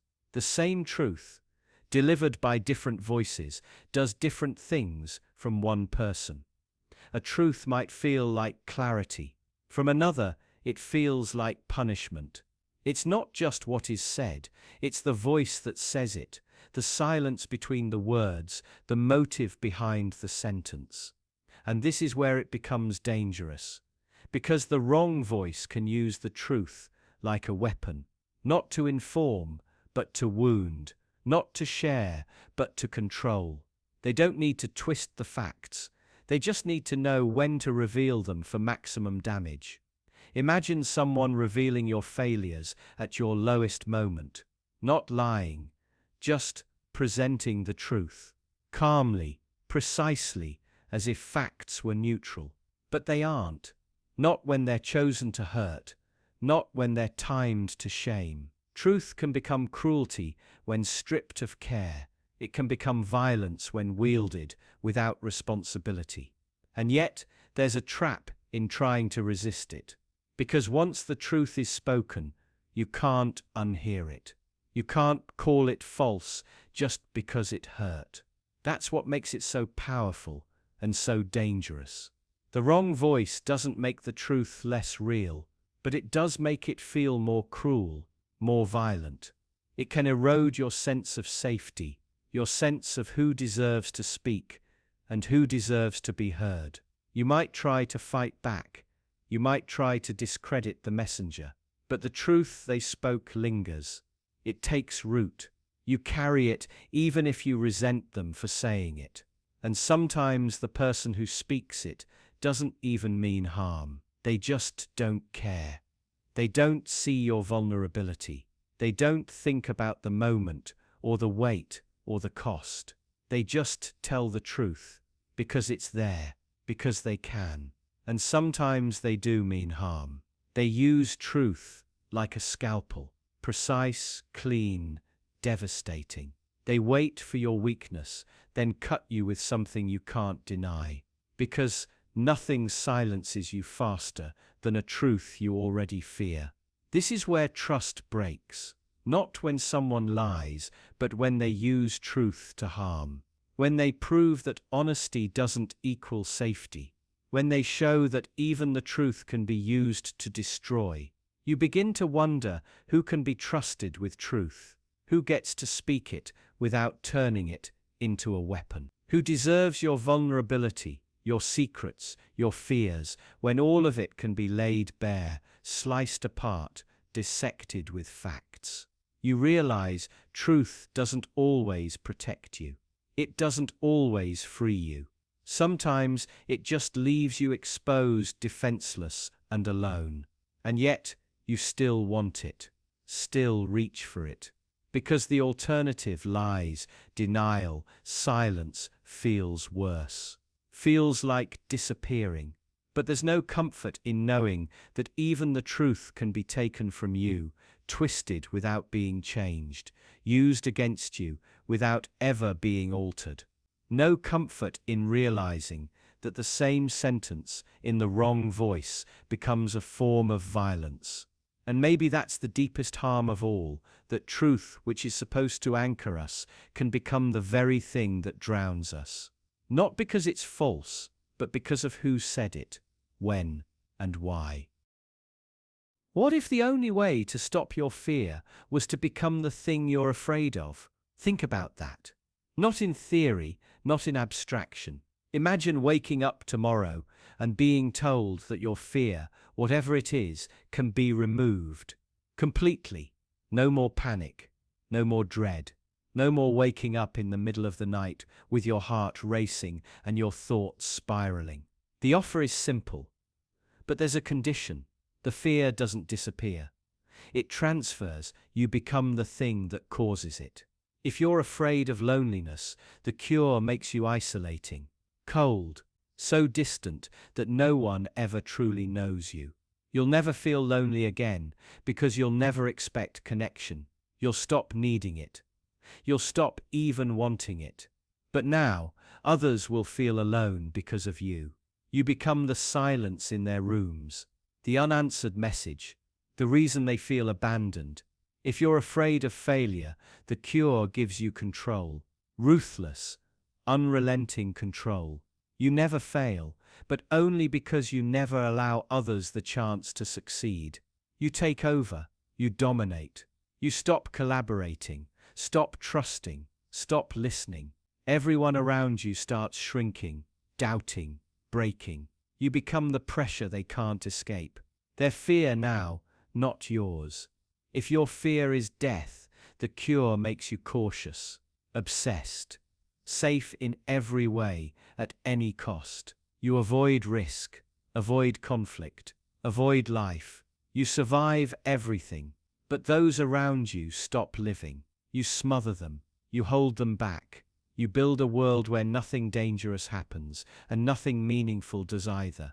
And if your fear is being seen, truly seen, then the cure makes you invisible, not literally, but emotionally, spiritually. You no longer fear exposure because there's nothing left to reveal. You strip away all vulnerability. You become unreadable, impenetrable, alone in a way no one can touch. No shame, no fear, just emptiness where connection used to be. Every fear, when cured, takes something else with it, and not quietly, not harmlessly. The things you feared become the things you cause. The pain you escaped becomes the pain you distribute. And maybe you tell yourself that's better, that it's a small price to pay, that living without fear is worth it. But how long before you notice the damage? How long before you look around and realize you've become the nightmare in someone else's story? That your comfort is built entirely on someone else's suffering? And what if they don't understand? What if they think you did it on purpose? What if they think you enjoy it? You could try to explain, say it was the only way, that you had no choice. But who would believe you? Who would care? You're not the one hurting anymore. They are. And maybe the worst part is that it worked. The fear is gone. You sleep better. You move freely. You're not haunted or panicked or overwhelmed. You're fine. You're fine. You just can't shake the feeling that the person you were, the person who used to tremble, who used to ache, who used to feel everything so deeply, isn't in there anymore. That fear protected something, softened something, kept you close to others in a way nothing else could. And now that it's gone, so is that softness. You don't miss the fear, but you miss who you were when you still had it. And sometimes, late at night, you wonder quietly, secretly, if fear was never the enemy. Maybe the real enemy was what it cost you to silence it. And now that price has been paid, quietly, completely, and there's no way back. Imagine waking up one morning and realizing someone out there is living your exact life. Same job, same relationships, same struggles, same fears, but somehow they're doing it better. They're not luckier, not smarter, not given more. They simply make better choices, speak more clearly, show up more fully. When they're tired, they still follow through. When they're afraid, they still act. Everything you've ever tried, they tried too, but they didn't quit as quickly. They didn't get distracted. They didn't compromise when things became uncomfortable. They live the same life as you, but they inhabit it more completely. You try to convince yourself that's impossible. No one could be that similar. No one could share your exact circumstances. But the idea won't leave you. What if someone exists with the same set of experiences, the same starting conditions, and still found a way to do more with it than you have? Would that make you feel inspired or exposed? You tell yourself you're doing your best, that you've made reasonable choices, that your pace is fine. But the thought lingers, what if reasonable isn't enough?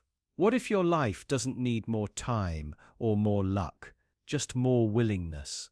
You begin to remember all the small decisions, moments when you hesitated, when you stayed silent, when you told yourself it didn't matter.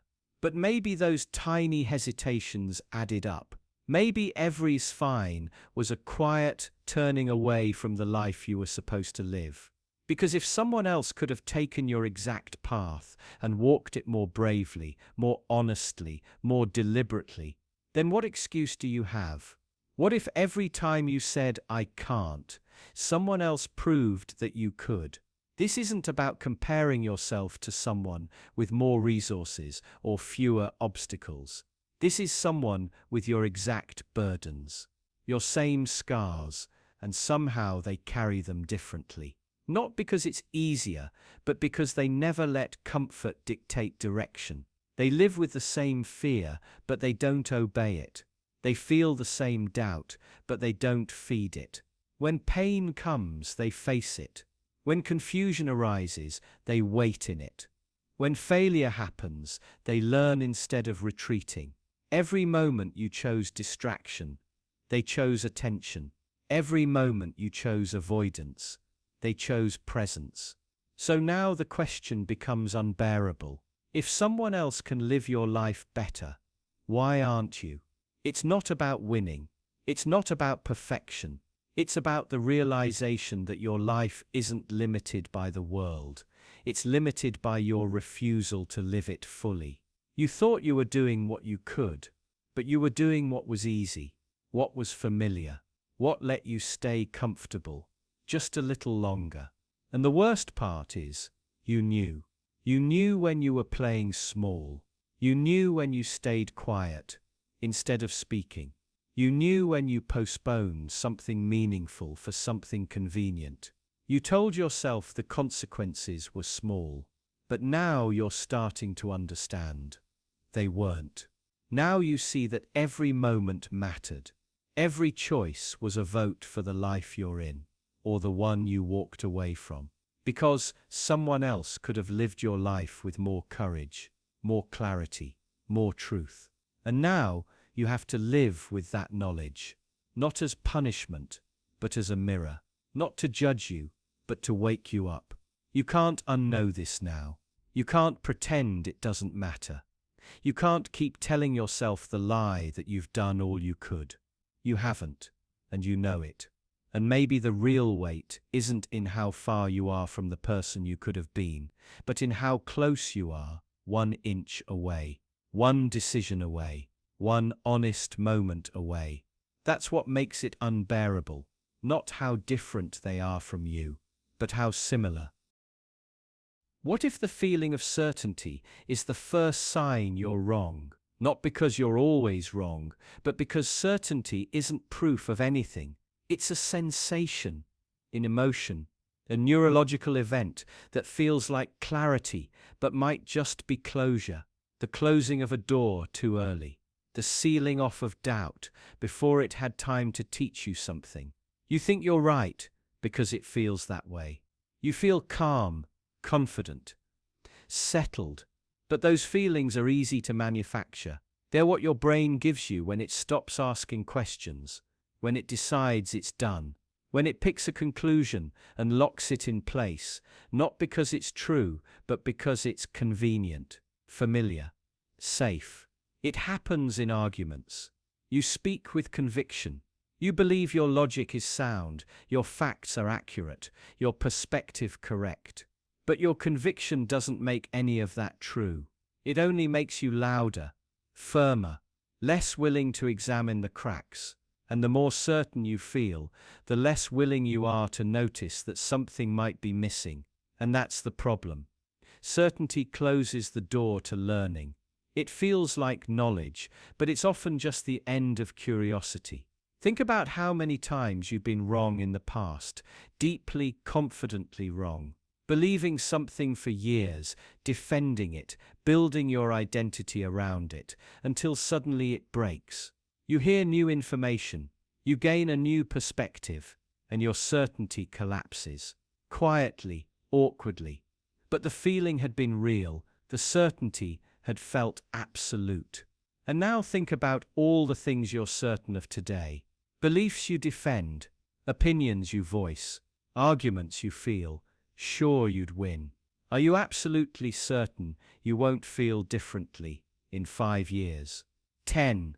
If you're honest, you've changed before. You'll probably change again. So what makes you so sure you're right now? The disturbing part is this: we rarely feel the moment we become wrong. It doesn't come with a sharp jolt. There's no alarm that goes off in your head. You don't feel a sudden error message flashing in your thoughts.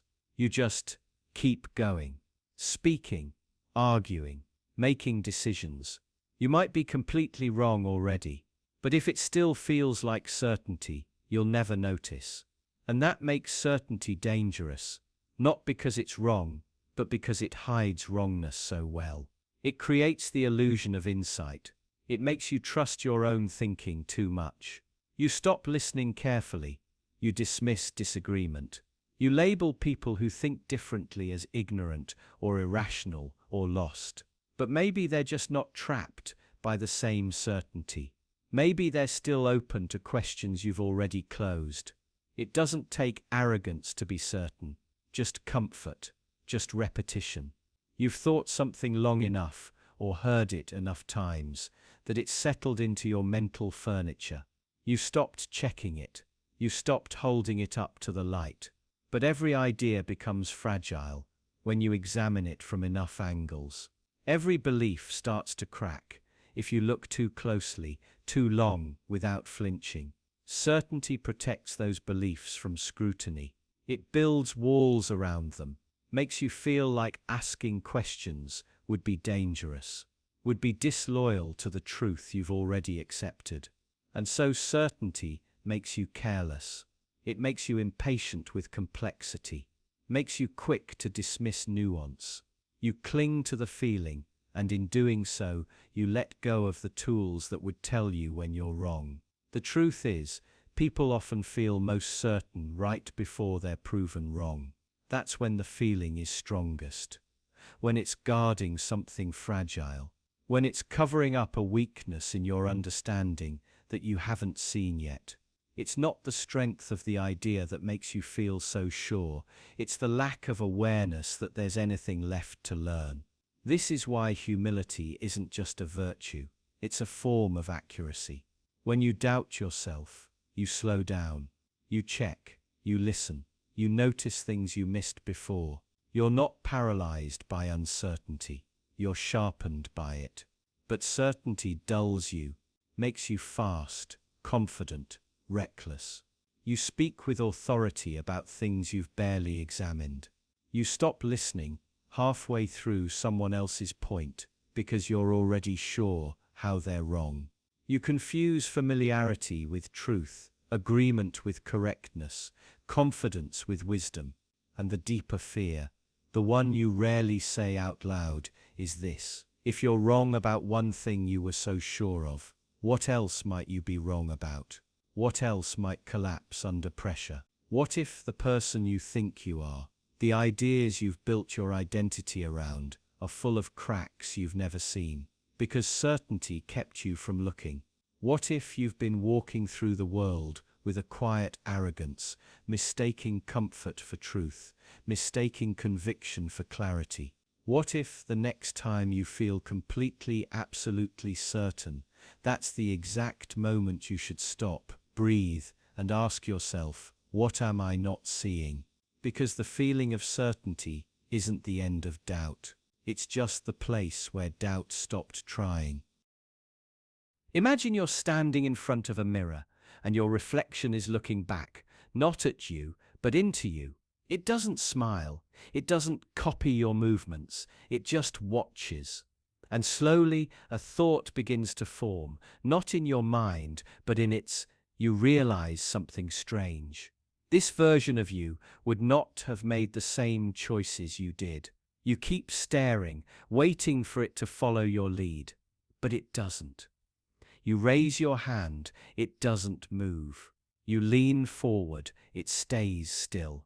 And for the first time, it becomes clear that this thing, this version of you, is not just a reflection.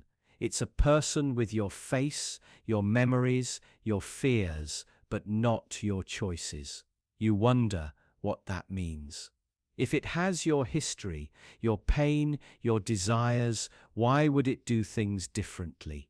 You want to believe that, in its position, it would have done the same, that you're the logical outcome of everything that's happened. But what if you're not? What if this other version of you sees every decision you've made and quietly disagrees? Maybe it would have walked away instead of staying. Maybe it would have said something when you kept quiet. Maybe it would have resisted when you surrendered. Not in one big obvious moment, but in 1,000 small ones, tiny quiet refusals to follow the path you took. You try to justify your choices. You explain the circumstances, the pressures, the reasons, but the reflection doesn't respond. It doesn't need to argue. Its silence is enough. Because deep down you know the truth. The explanations aren't wrong, but they're not enough. They don't erase the fact that you could have chosen differently, that someone else, someone almost exactly like you would have. And suddenly you don't know what you're defending anymore. Is it your choices or the idea that they were inevitable? Is it your past or the belief that you had no real control over it? Because if your reflection could have chosen something else, then so could you. That realization doesn't feel empowering. It feels terrifying, because it means the life you're living isn't the only one you could have had.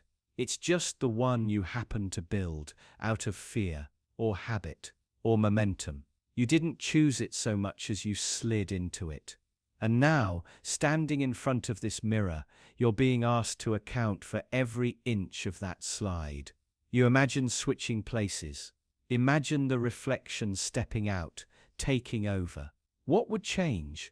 Not instantly, not dramatically, but eventually, quietly, subtly. You begin to see how many of your compromises it wouldn't make, how many lies it wouldn't tell to keep the peace. How many moments of silence it would fill with something honest, even if it hurt. You wonder if that makes it better than you. But that's not the question. The question is whether it's more you than you are. Whether the person in the mirror is who you were supposed to be before you started bending and breaking and adjusting to fit a life that never quite fit you back. It's not a cruel judgment. The reflection isn't angry. It's not accusing you, but it's still unsettling, because it's proof that another version of you exists, not somewhere else, not in another timeline, but right here, in the silence between decisions, in the space between what you felt and what you said, what you wanted and what you accepted. And the longer you look, the more you realize this other version of you hasn't gone anywhere. It's not a ghost. It's not a fantasy. It's what remains when you subtract everything you've done out of fear. Everything you've done to be liked or safe or less alone. Everything you've done to survive. Maybe that's what hurts most. Knowing that the life you have might have cost you the person you were meant to be. And there's no going back, no way to trade places. You're not choosing between two paths anymore. You're just living with the one you chose, while another version of you watches and doesn't follow, and never will. It never needed to, because it was never trying to be you. You were the one trying to become something else, something acceptable, something stable, something small enough to carry without breaking. But your reflection doesn't carry anything. It doesn't explain. It doesn't justify. It just exists. Still, clear, whole, and now you can't unsee it. Not because it's better, but because it's real. Why do people tell the truth when they're in pain? Not because they want to, and not because truth feels noble or cleansing. Often, they do it because pain leaves them with no other option. The masks fall away. The performances stop. You're left with what you didn't want to say, but can't keep in anymore. That sounds like a good thing. Honest, necessary. But think about what that really means. If the truth only comes out when you're hurting, then maybe it wasn't truth you were holding back. Maybe it was something else. Something that only becomes true because the pain gave it shape. Pain doesn't just reveal what was hidden. Sometimes it invents what didn't exist before. You get in a fight with someone you love. Things escalate. Words you've never said before suddenly come out of your mouth. Cruel words, sharp, specific.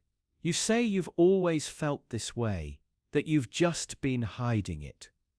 But did you, or did the pain create that feeling? And you mistook it for something that was always there. You feel ashamed afterward. You try to make sense of what you said. Did you lie? Were you honest in a way you'd never been before? Or were you trying to hurt them and found the words that would do it best? Sometimes, pain forces the truth out. Other times, it creates a distorted version of truth, one shaped by fear, anger, and survival. You say what you feel in that moment, but the moment is twisted. You believe what you say, but belief is fragile when it's built under pressure. Think about memories. The ones tied to pain always feel clearer, sharper, more real. But are they more accurate, or just more vivid? You replay a moment when someone hurt you. Over time, the pain becomes the story. Every detail that fits the hurt becomes proof. Everything else fades. You're not just remembering the past, you're rewriting it, making it fit the shape of the wound. So what is truth, then? If it can be pulled out by pain, but also twisted by it, how do you tell the difference? How do you know whether pain uncovered something honest, or just gave birth to something false that feels honest? There's no clean answer. You might say pain makes you more authentic, but authenticity is complicated. The things you say when you're hurting may come from somewhere deep, but they're also shaped by desperation, by a need to make the pain mean something. Sometimes the truth you find in pain isn't a truth about the world. It's a truth about how badly you want the pain to stop. People confess in pain. People lash out. People tear down what they once defended. And later they call it clarity or regret. They call it honesty or a mistake. The truth becomes whatever helps them survive the aftermath. You look back on moments when you were hurt, and you wonder why you said the things you did. You tell yourself you were being honest, that the pain just made you brave. But maybe the pain made you reckless.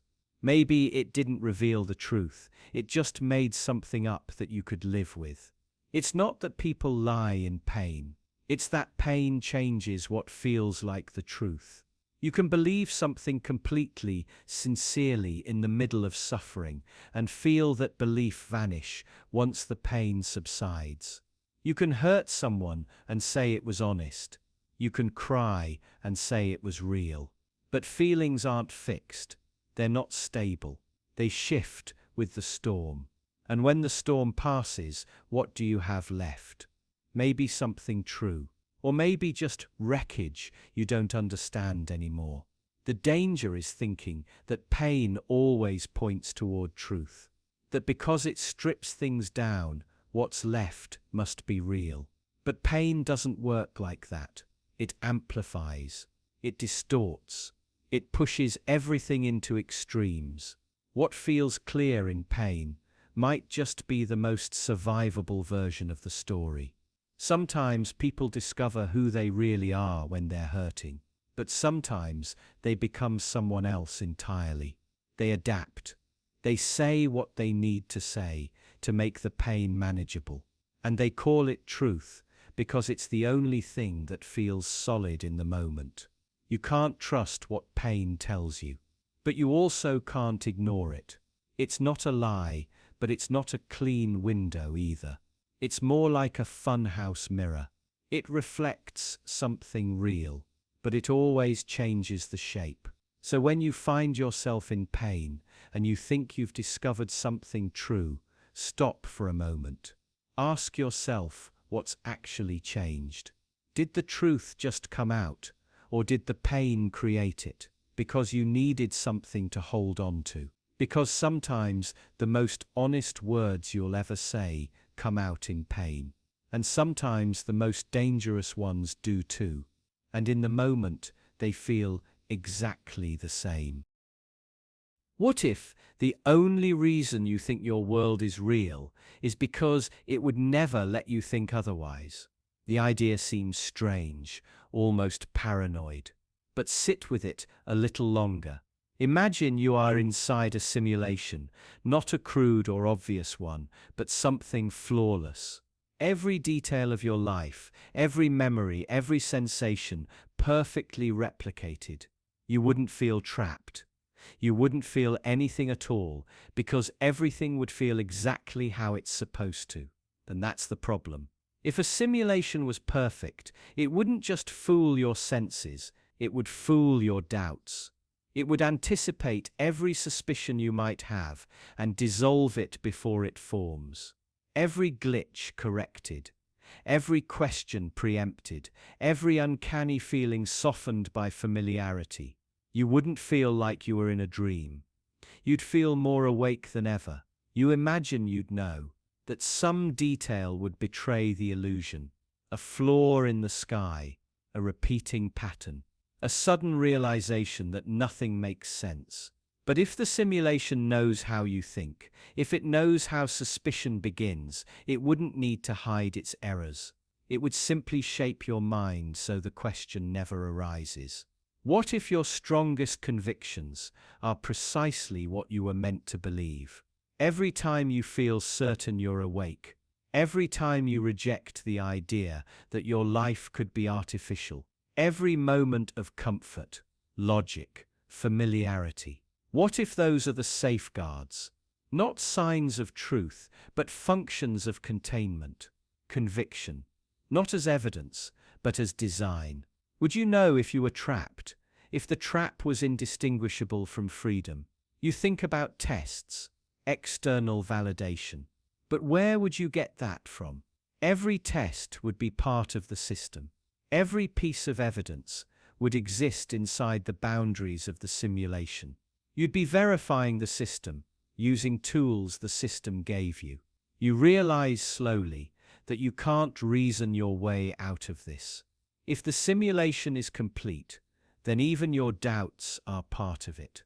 Even your resistance, your skepticism, your fear, all accounted for, all absorbed. All rendered harmless by a system that learned long ago how to keep you from looking too closely. And then the thought comes, maybe that's already happening.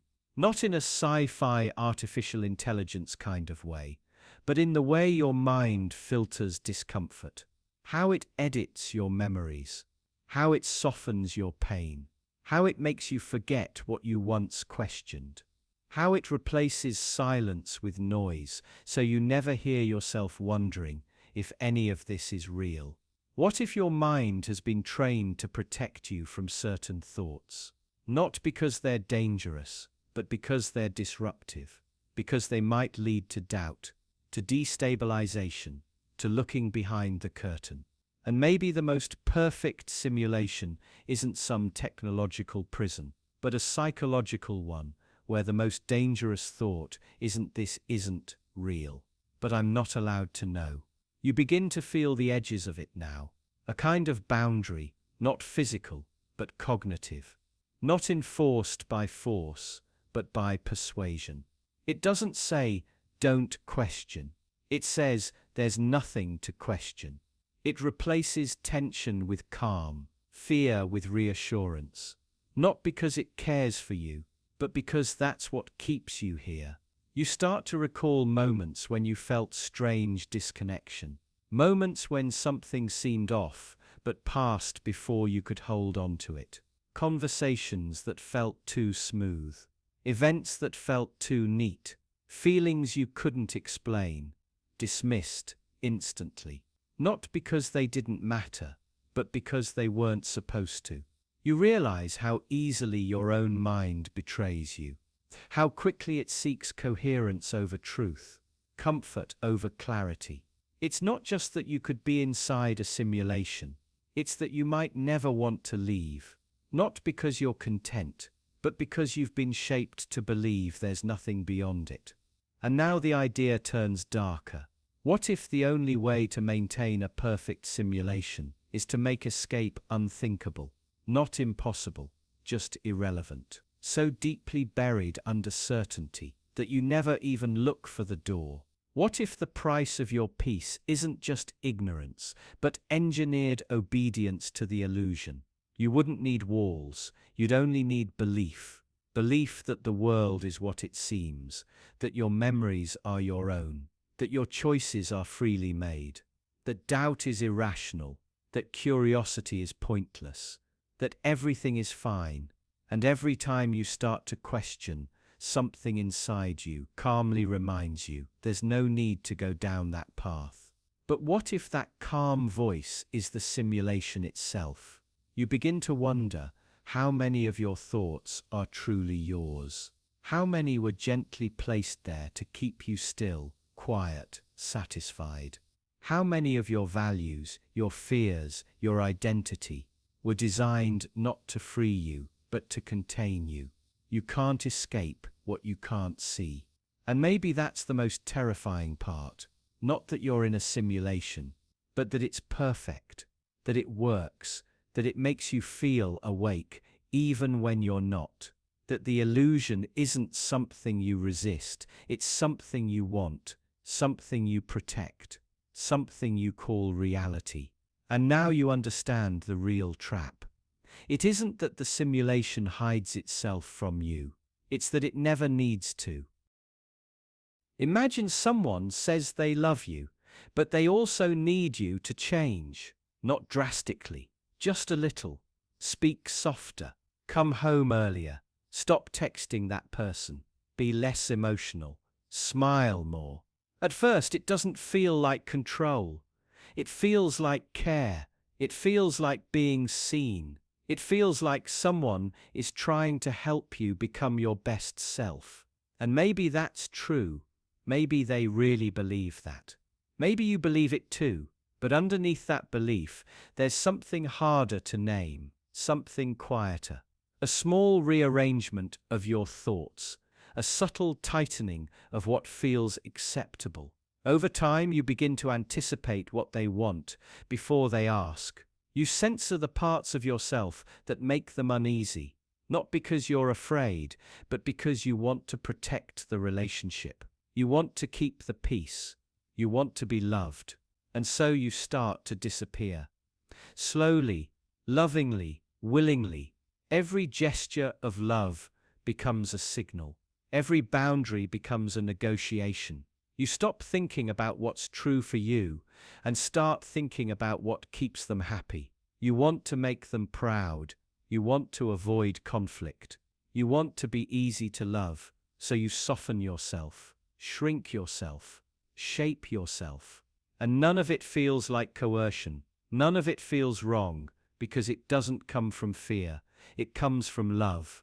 That's what makes it harder to see, because real control doesn't always scream. Sometimes it whispers, it smiles, it hugs. It says, "I'm just trying to help." You think love is supposed to change you, and maybe it is. But what kind of change are you willing to accept? And at what cost? You imagine that love should feel safe. But what if safety becomes a reason to stay quiet, to stop asking questions, to abandon parts of yourself that used to feel essential? When someone says, "I love you," what does that really mean? Does it mean I see you as you are? Or does it mean I see you as you could be, if you changed just a little? Is that still love, or is that a contract? And what about the way you love others? How often do you mistake control for care? How often do you believe you know what's best for someone else? Do you ever find yourself needing someone to improve before you can feel comfortable around them? Do you call it support, advice, concern? And when they don't listen, when they stay exactly who they are, how do you respond? Are you patient? Are you disappointed? Do you quietly withdraw your affection? Maybe you don't even notice. Maybe it feels automatic. But that's the point. Control doesn't always look like dominance. Sometimes it's just expectation. Sometimes it's a smile with conditions. And the people around you feel it. They may not say anything, but they feel it. The need to please, the pressure to adjust, the subtle consequences of being too much or not enough. You may believe your love is unconditional, but conditions often hide in the silence, in the way you praise them when they improve, in the way you withdraw when they don't.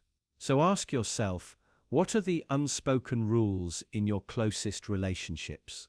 What happens when someone breaks them? What do you do with disappointment? Do you allow it to exist, or do you try to shape it away? And if someone truly stayed the same, never changed, never grew in the direction you hoped, could you still love them the same way? That's the test, isn't it? Love feels expansive, but it often narrows without our awareness.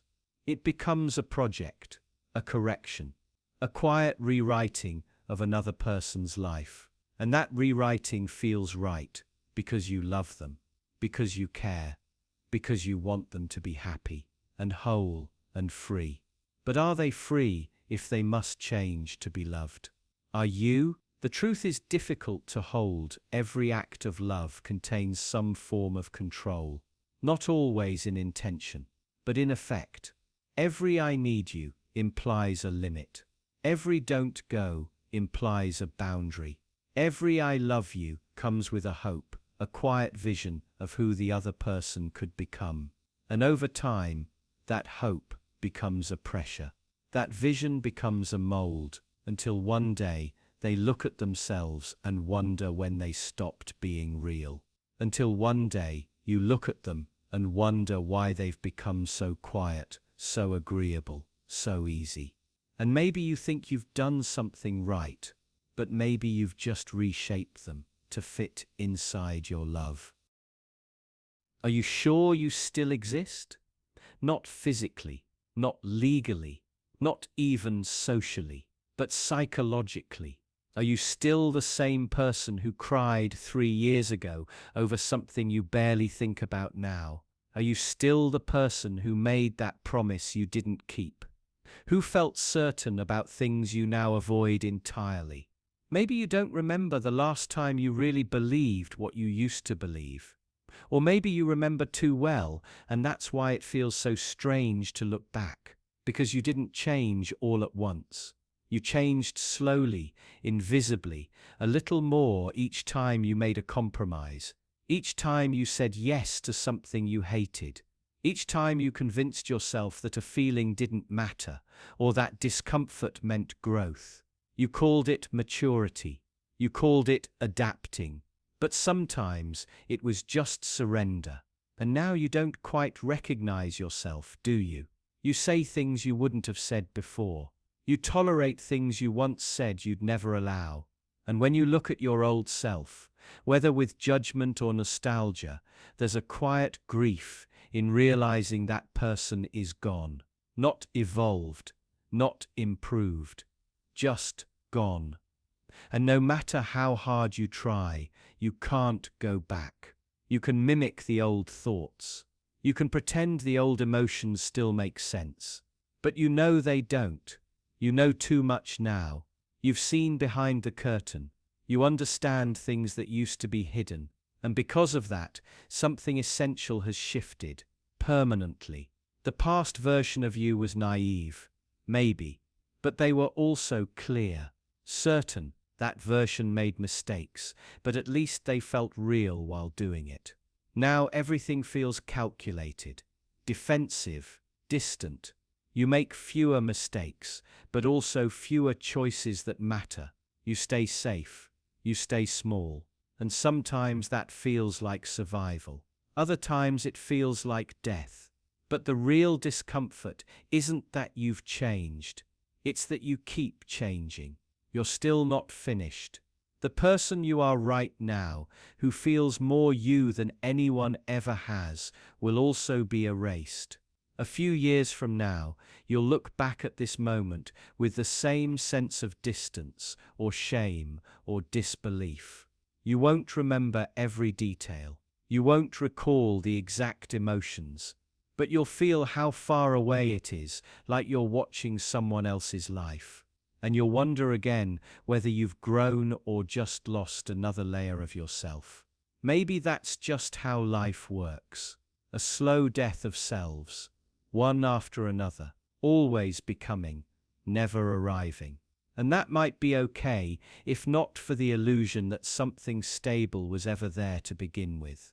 You used to think you had a core, something solid, the personality, a nature, a truth about who you were. But now you can't find it. All you see are the fragments, versions of you that were real once, but aren't anymore. And no matter how much you miss them, you can't resurrect them. You can imitate them. You can even convince others they still live inside you. But you'll know they don't. You'll know that whatever you're performing now is just the current version. Temporary, fragile, already dissolving. Even your memories betray you. The more you look back, the more you realize how much you've forgotten and how much you've rewritten. The past becomes a story you tell yourself, not something you actually remember. And the present becomes just another layer, waiting to be rewritten too. So who are you, really? If every thought is borrowed, every feeling temporary, every belief subject to change, what's left underneath? Is there anything at all? Or are you just a process, an endless rearranging of traits and habits and roles? You can try to answer that. You can describe yourself. You can explain your preferences, your values, your fears, but deep down, you know all of that can change. It has before, it will again. And that's the part no one tells you. You won't get to keep any of it. Not your certainty. Not your sense of self, not even your pain. Every version of you will dissolve, whether you want it to or not. And maybe the most disturbing part isn't that you're not who you were, it's that very soon you won't even be who you are. Imagine losing everything, not gradually, not over time, all at once. Your job, your home, your relationships. The structures that made your life make sense. Gone, not ruined, not damaged. Gone. There's no one to call, no one who needs you, no reason to wake up or keep going. You're not even afraid anymore. That's already past. You're just there, empty. And then something strange happens. You don't collapse. You don't vanish. You're still alive, still breathing, still moving. But the fear that used to follow you, the worry about what people think, what they'll say, what might go wrong, it's silent now. The humiliation you used to dread can't touch you anymore. There's nothing left to humiliate. Everything you used to protect, defend, polish, your image, your status, your identity, it no longer exists. You're invisible in the way that makes people avoid eye contact. And for the first time, there's nothing left to lose. No ladder to climb, no mask to keep fixed. The pressure that shaped you your entire life evaporates. It should feel like death, but it doesn't. It feels like freedom, not the kind people chase in books or speeches. A colder freedom, one without purpose or safety. But still freedom, and you start to notice things. The way people look through you, the way they smile with just a trace of discomfort, the way they pity you, but only from a distance. You're outside the world now, and once you're outside, you see things differently. You see how much of life is held together by illusion, by fear, by shame, by silent rules no one questions. You see how people cling to their identities like life rafts. You see how fragile it all is, because you've already fallen and nothing happened. You didn't die, you didn't disappear. You're still here. And when you watch other people twisting themselves into someone acceptable, someone stable, someone safe, you feel something like pity. They're still afraid of losing. They still believe they have something that matters. But here's the truth.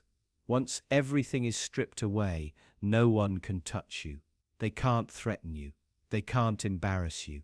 They can't take anything, because there's nothing left to take. You've already paid the price they're terrified of.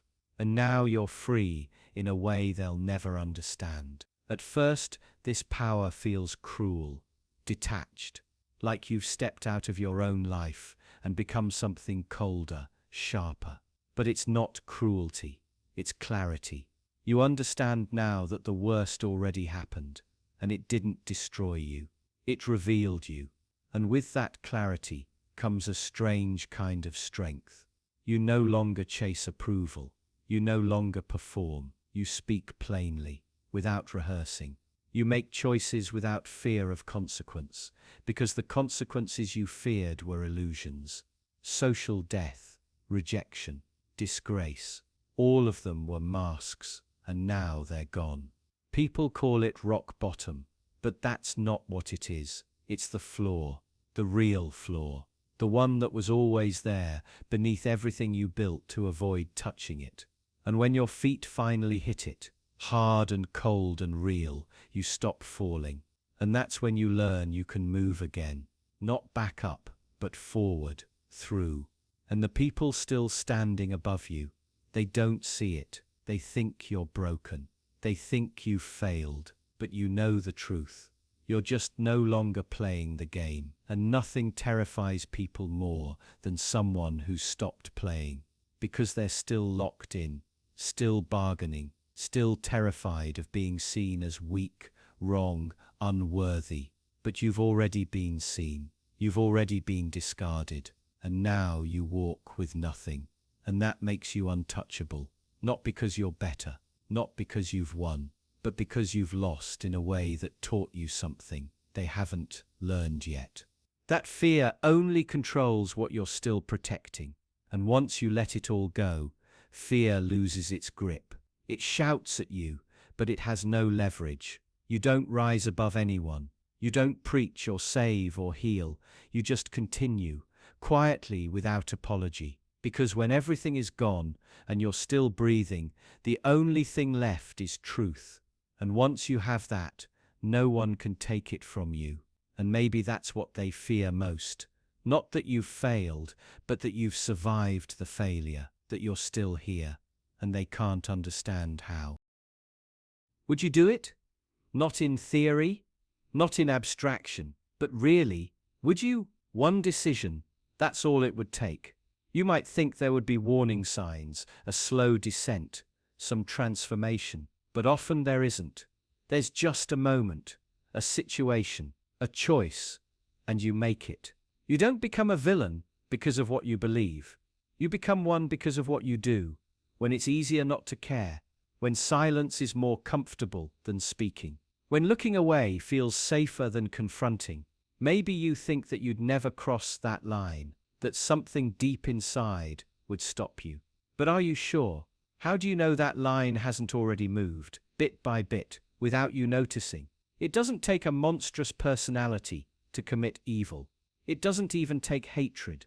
Sometimes all it takes is the wrong pressure at the wrong time, a threat, a fear, a need. You can see it in others, can't you?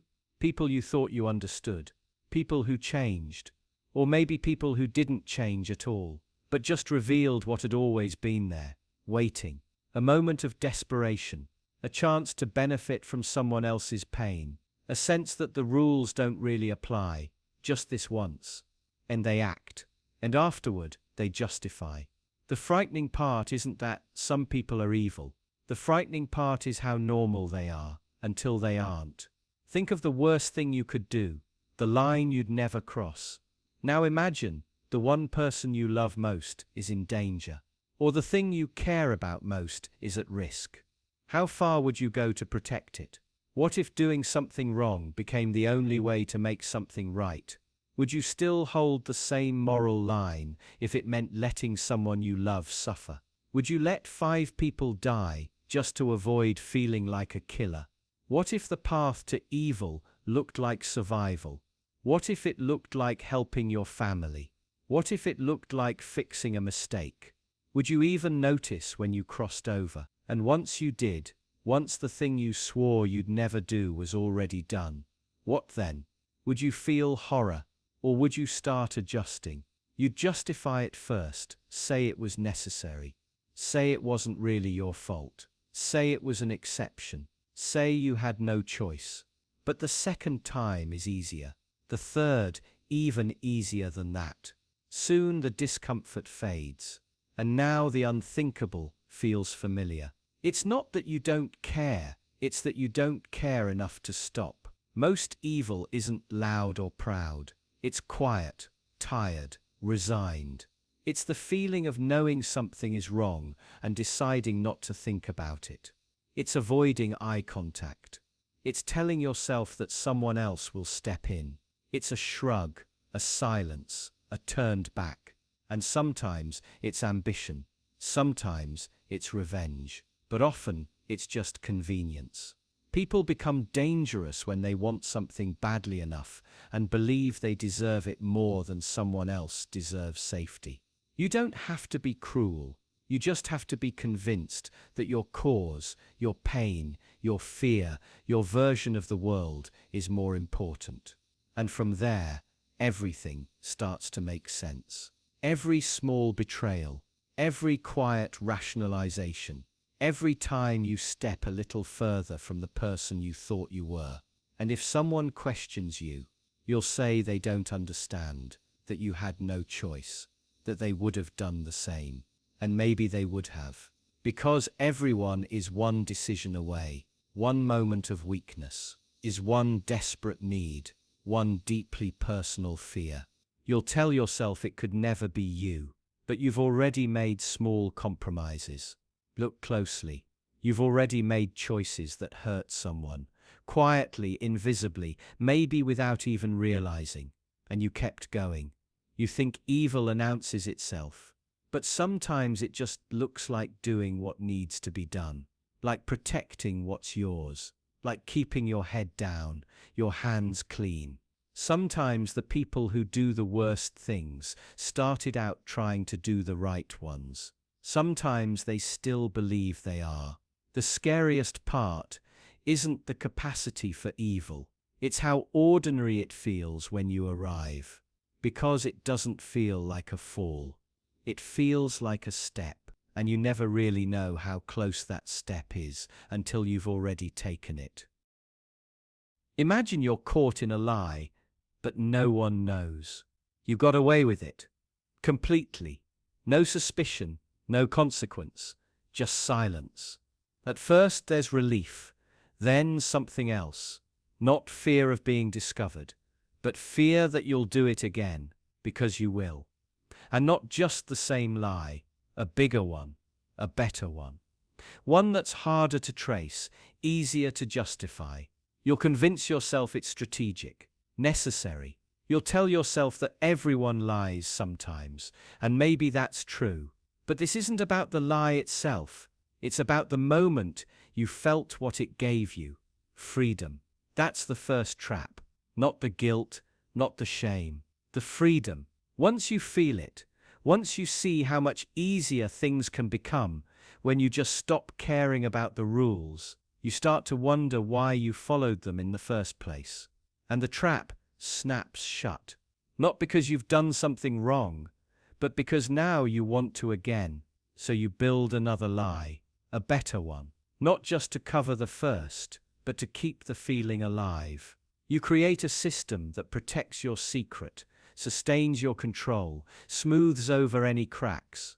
And suddenly you're not just lying to others, you're lying to yourself, convincing yourself that it's still under control, that you can stop any time. You're not trapped in the lie, you're trapped in the logic that made the lie feel like the answer. So what do? You build a new trap, a better one. But this time, not for them, for yourself. You start telling people the truth, not everything, but enough. Just enough to make yourself vulnerable. You give away just enough of the game that now you can be caught. Now there's a risk, a tension. You don't do it to be good. You do it because you need something stronger to keep you in check. Because the only way to escape the first trap, the illusion of freedom, is to make yourself visible again, to create limits, constraints, accountability. You give others the power to see you, judge you, maybe even hurt you. You build a trap that punishes you if you fall, and that trap becomes your safety. But then you start to notice something strange. The people around you are doing the same thing, carefully revealing pieces of themselves, constructing controlled vulnerabilities. They're not being honest, they're managing perception, building traps around themselves too. Traps they can survive, traps that still let them move, even if not freely. So now the question is, how many of the people you trust are living inside systems they built to control their worst instincts? How many of them seem good, decent, reliable? Not because they are, but because they're scared of what they'd become without the rules they built around themselves. And how many of those systems are still working? Because traps decay.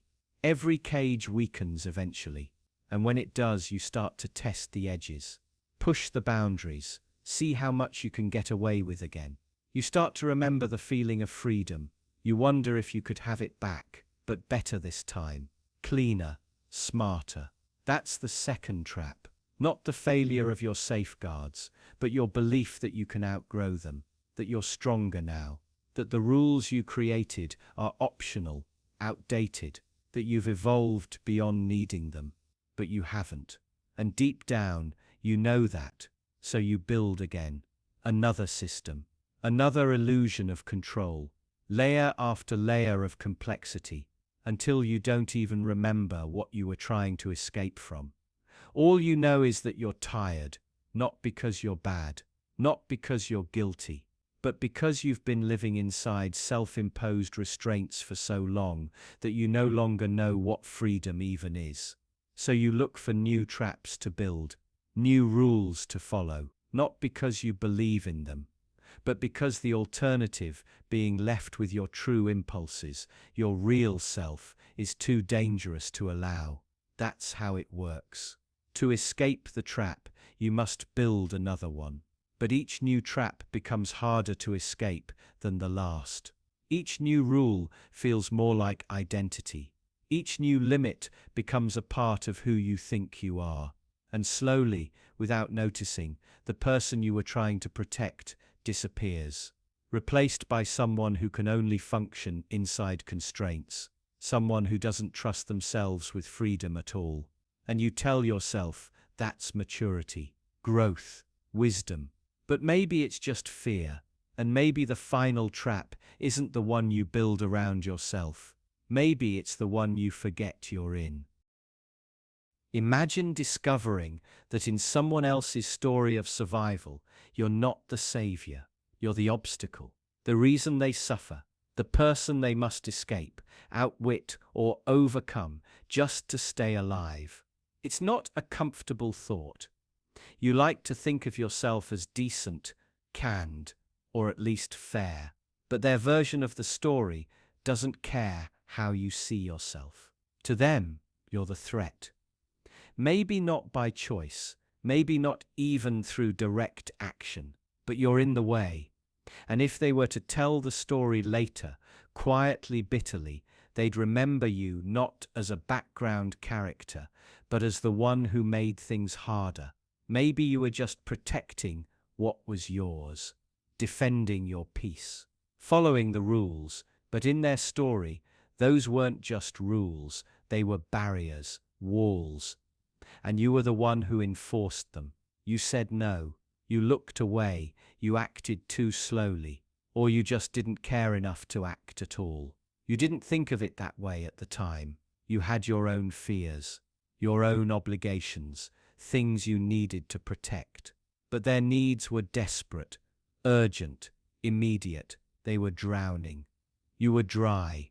In the moment, it felt justified. You were tired. You were busy. You had nothing to spare. And you didn't know how bad things really were for them. But you could have known. You just didn't look closely, because looking too closely would have made it harder to say no, harder to live with your choice. So you didn't look. And they remembered that. Maybe it was a small thing. You refused a favor. You enforced a policy. You didn't return a message. And in your life, it disappeared.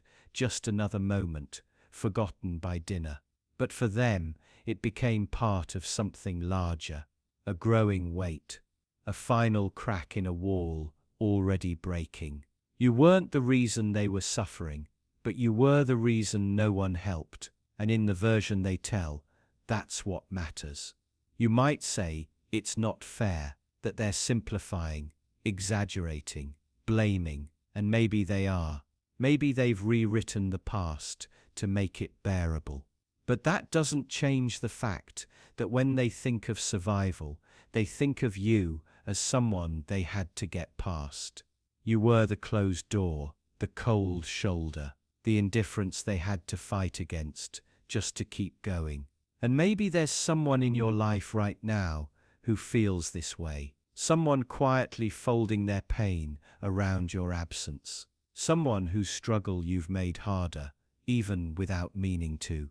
You wouldn't call yourself cruel, but cruelty isn't always loud. Sometimes it's quiet, administrative, passive, hidden in the things we choose not to notice.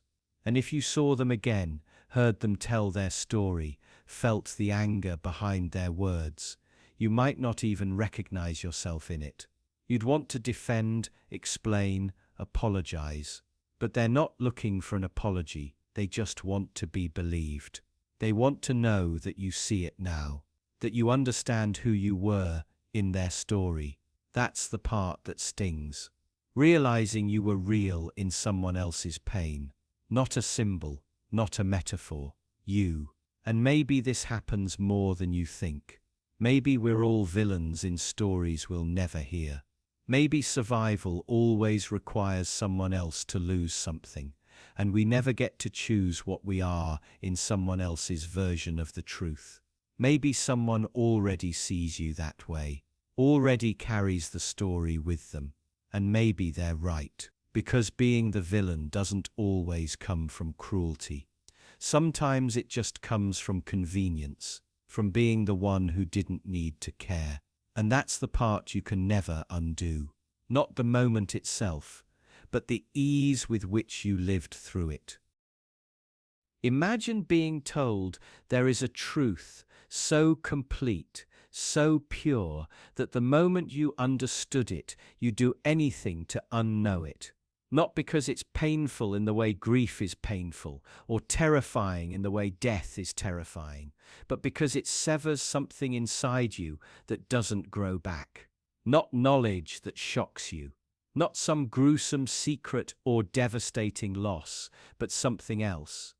Something else. Something deeper. A realization that sits beneath all other thoughts, quietly rearranging what you are. You wouldn't scream when you learned it. You wouldn't cry or panic. You'd just stop. Something in your body would go still, as if your mind realized in a flash that everything it's been balancing on was never there, and all the patterns you used to feel safe, gone in an instant. What would it feel like to know that cause and effect don't always line up? That your sense of logic, of fairness, of order is just a structure you were taught to trust, but not one the world obeys. What happens when something breaks, not because of pressure, but because it always wanted to? When suffering doesn't teach, doesn't redeem, doesn't mean anything at all. You might think you want the truth. You might believe you're ready, but your body doesn't lie. And the moment you begin to feel the ground give way beneath your understanding, you'd feel it, an urge you can't explain, pulling you backward, away from the knowing. Some truths aren't dark because they reveal something evil. They're dark because they reveal nothing, because they show you that the systems you cling to, right and wrong, good and bad, meaning and randomness, are just scaffolding, comforting but hollow. Imagine discovering that the very idea of self is an illusion so convincing it can't be seen from the inside, that your memories, your choices, your personality aren't foundations, they're habits. That the voice in your head narrating your life isn't you. It's just noise conditioned over time. And once you see that, you can't go back. Not because you don't want to, but because the person who would want to isn't there anymore, and it doesn't stop at identity. It extends to time, to morality, to perception. You realize you don't live in the world. You live in your brain's simulation of the world. A filtered, biased, partial hallucination you mistake for reality. And every person you've ever known, every moment you've ever cherished, exists only through those same distortions. You never really saw them. You saw your version of them. And if that version was built from flawed memory and fragile perception, what was it you were loving all this time? Now imagine realizing that meaning itself is something you project onto things to make them bearable. There is no meaning behind events, behind suffering, behind fate. There is only what happens and what you make of it afterward. This isn't despair, it's worse. Despair implies something was lost. But what if there was nothing to lose? What if all your certainty was borrowed, quietly passed down from people who are also pretending not to be afraid? You see now why this kind of truth can't be unlearned.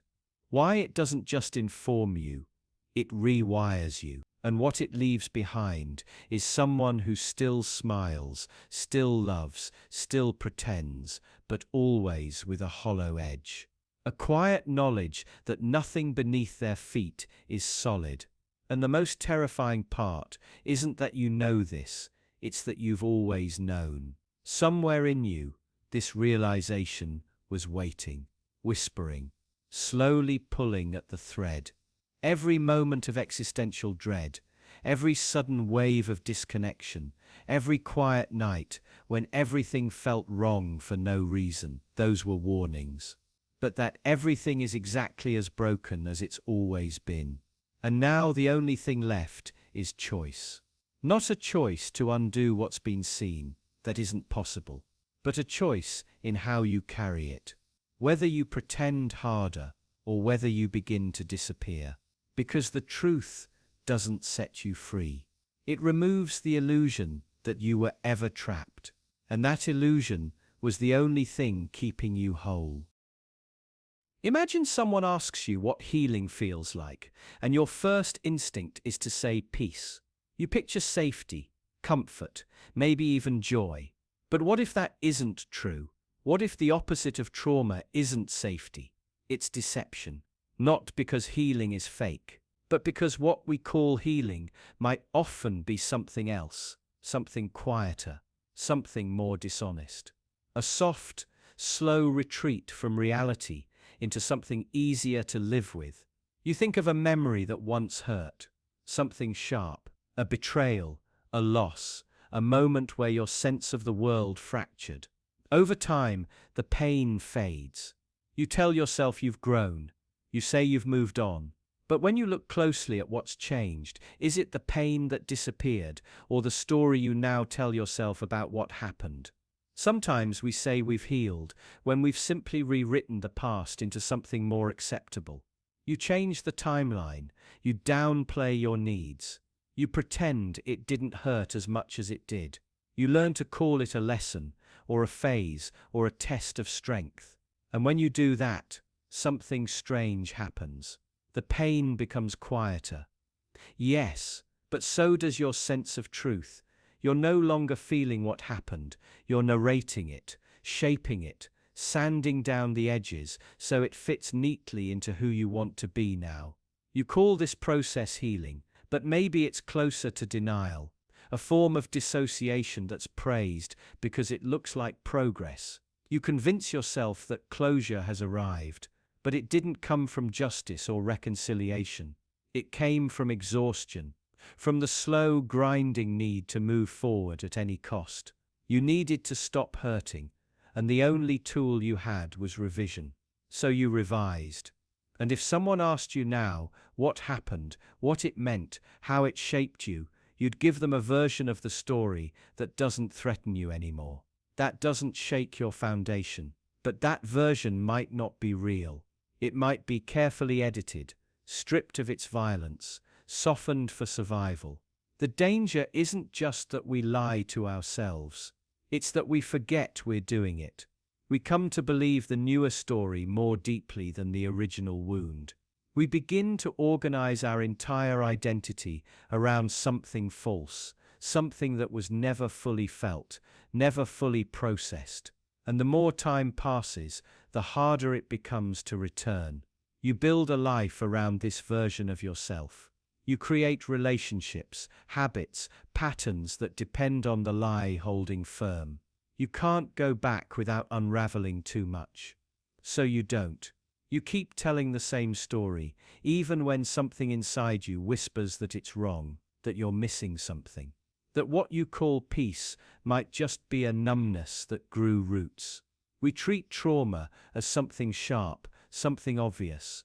But what if the real damage comes later, in the form of the lies we tell ourselves to survive it?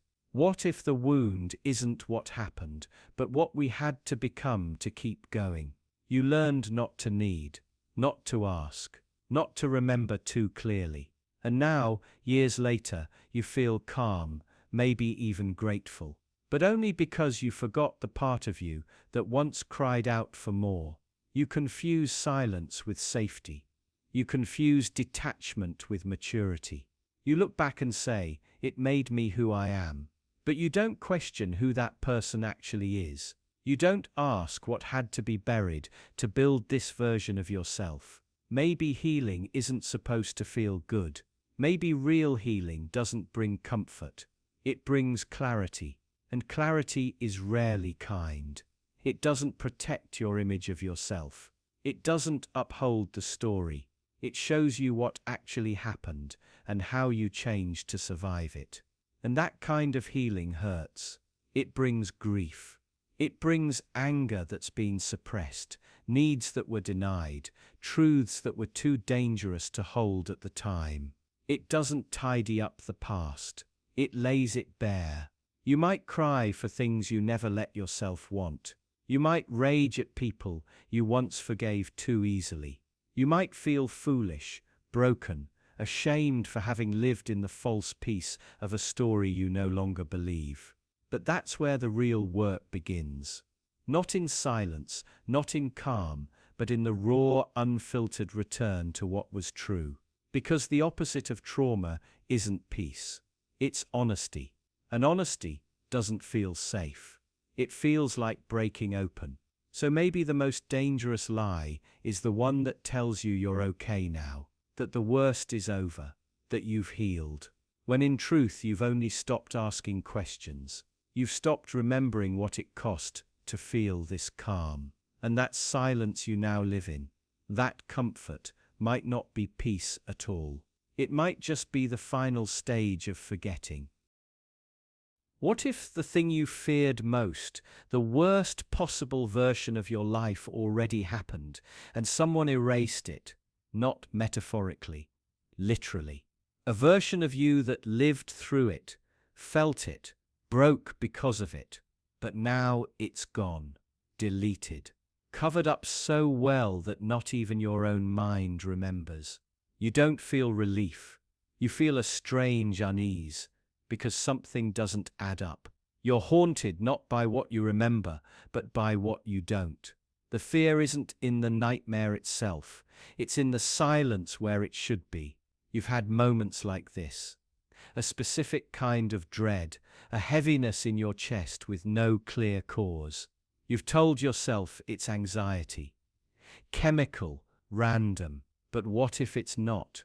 What if it's residue, something leaking through from the version of you that didn't make it?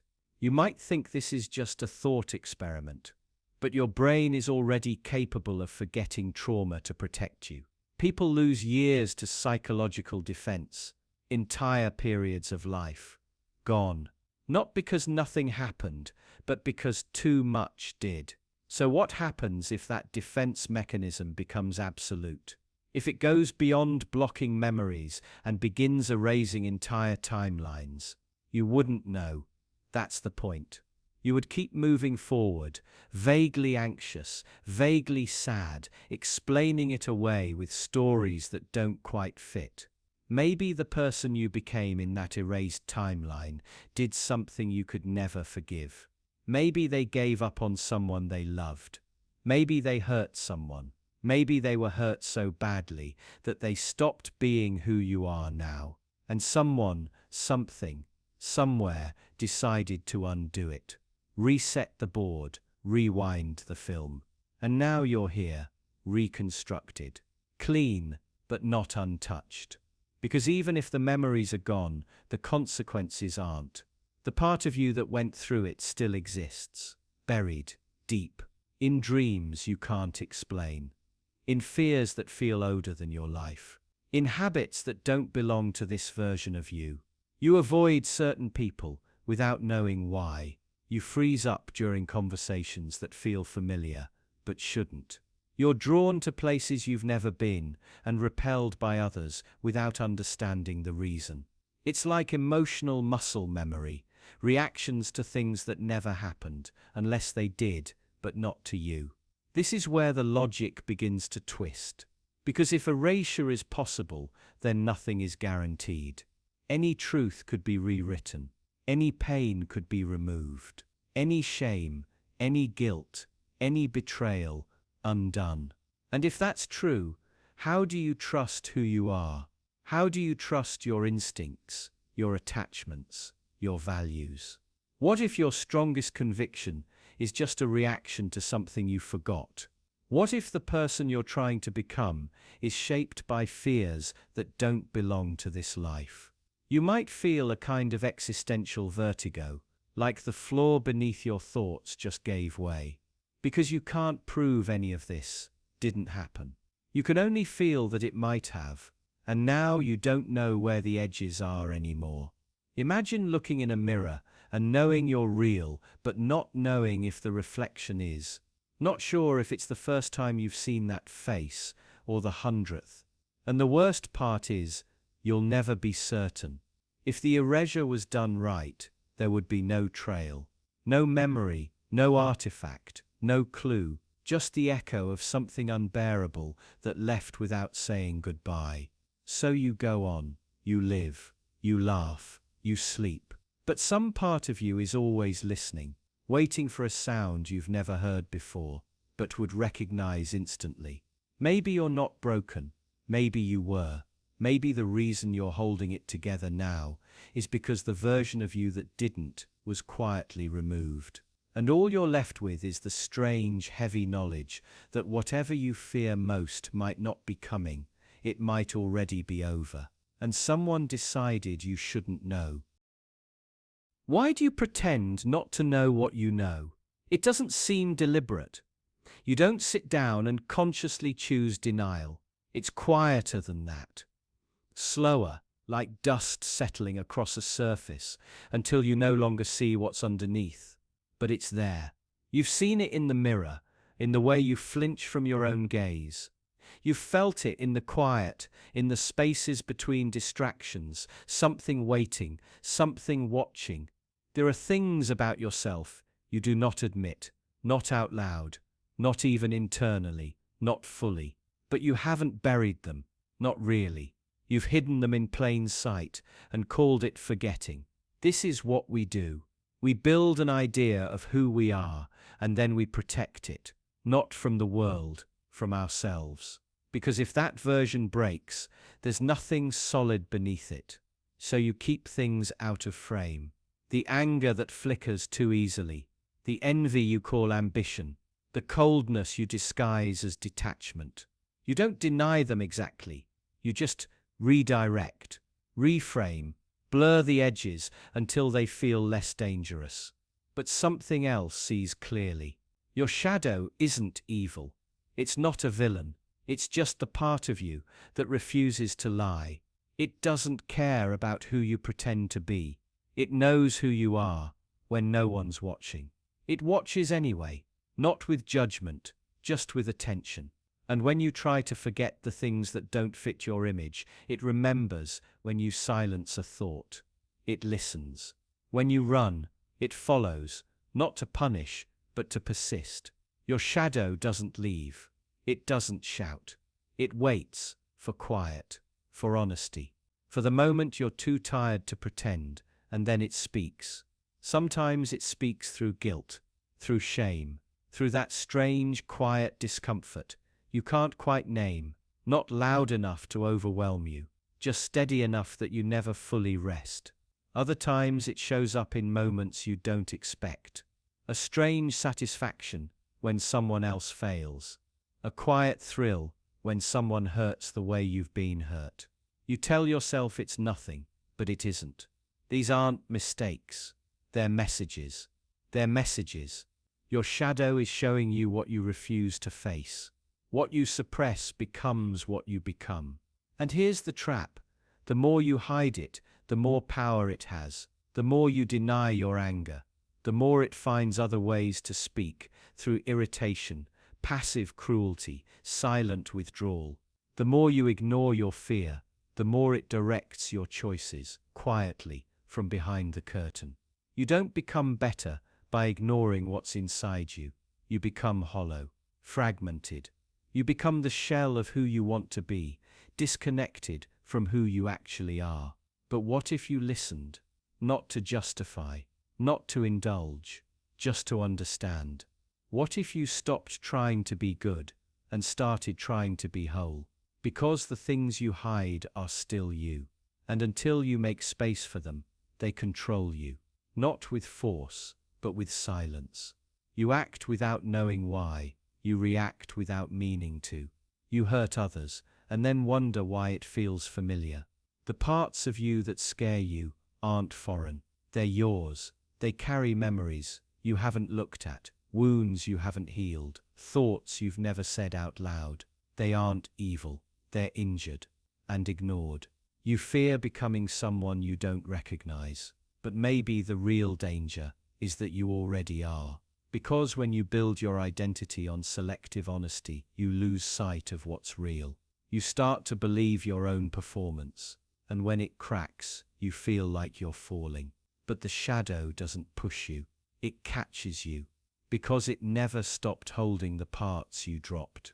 The most painful truths are the ones that feel familiar, that you've hurt people you love, that you've lied not just to others but to yourself, that your reasons are often excuses, that the line between your morals and your fears is thinner than you thought. You can reject these truths. You can numb them, argue with them, drown them in distraction, but they don't disappear. They wait, and the more you pretend not to see them, the more they guide you. You'll sabotage things that matter. You'll blame others for feelings you don't understand. You'll keep running from problems that keep finding you. Not because you're weak, but because you're divided. The only way forward is inward, not through confession, not through punishment, just recognition. Quiet, patient, uncomfortable honesty, because your shadow already knows. It always has. Why do the people who know the most trust themselves the least? There's a moment that happens, often without warning. You've spent years learning, reading, studying, asking harder questions, and suddenly a quiet shift begins. The more you understand, the less certain you feel. You hesitate where you once spoke confidently. You second-guess what you used to believe without question. Then slowly, something unspoken creeps in. You no longer trust yourself the way you used to. At first, it feels like humility. You recognize the limits of your knowledge. You become aware of how much you still don't know. But over time, it becomes something heavier. Not just a recognition of your limits, but a loss of confidence in your own judgment. You look back at the certainty you used to have, and it embarrasses you. The opinions you shared, the truths you defended, the moments you were sure you were right. Now, you see the holes in them. You see how naive they were. And that realization doesn't just change what you think, it changes how you think about yourself. It would be easier if ignorance felt obviously wrong. But the truth is, ignorance feels clean. It feels strong. When you don't know much, everything appears simpler. Decisions feel obvious. Answers seem close. You don't see the complexities. You don't see the contradictions. And because you don't see them, you never doubt your instincts. But as you learn more, the ground starts to shift. You realize how many perspectives exist, how many assumptions go unnoticed, how easy it is to be wrong, even when you think you're being careful. The confidence you once had starts to feel reckless. You stop trusting the voice in your head that used to say, "I know."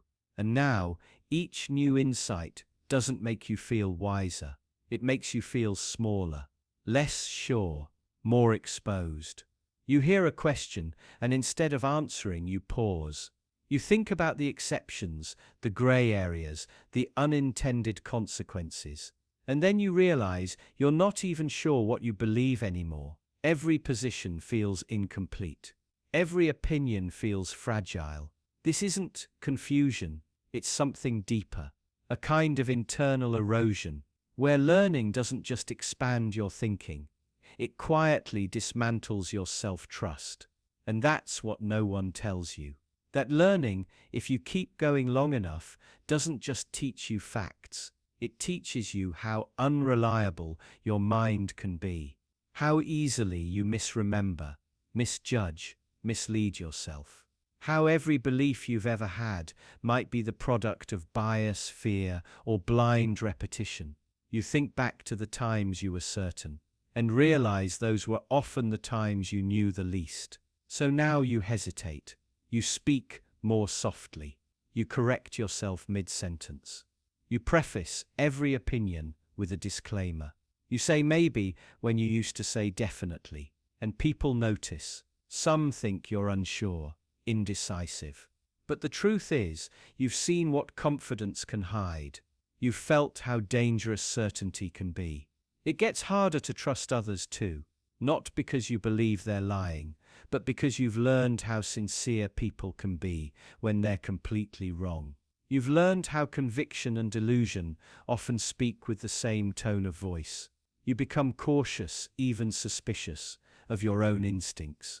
You start to trace your thoughts backward, asking yourself why you believe what you believe. Was it logic? Was it emotion? Was it something someone told you once that slipped into your brain and stayed there without you noticing? And the deeper you go, the more uncertain you feel, because you realize the foundations are softer than you thought.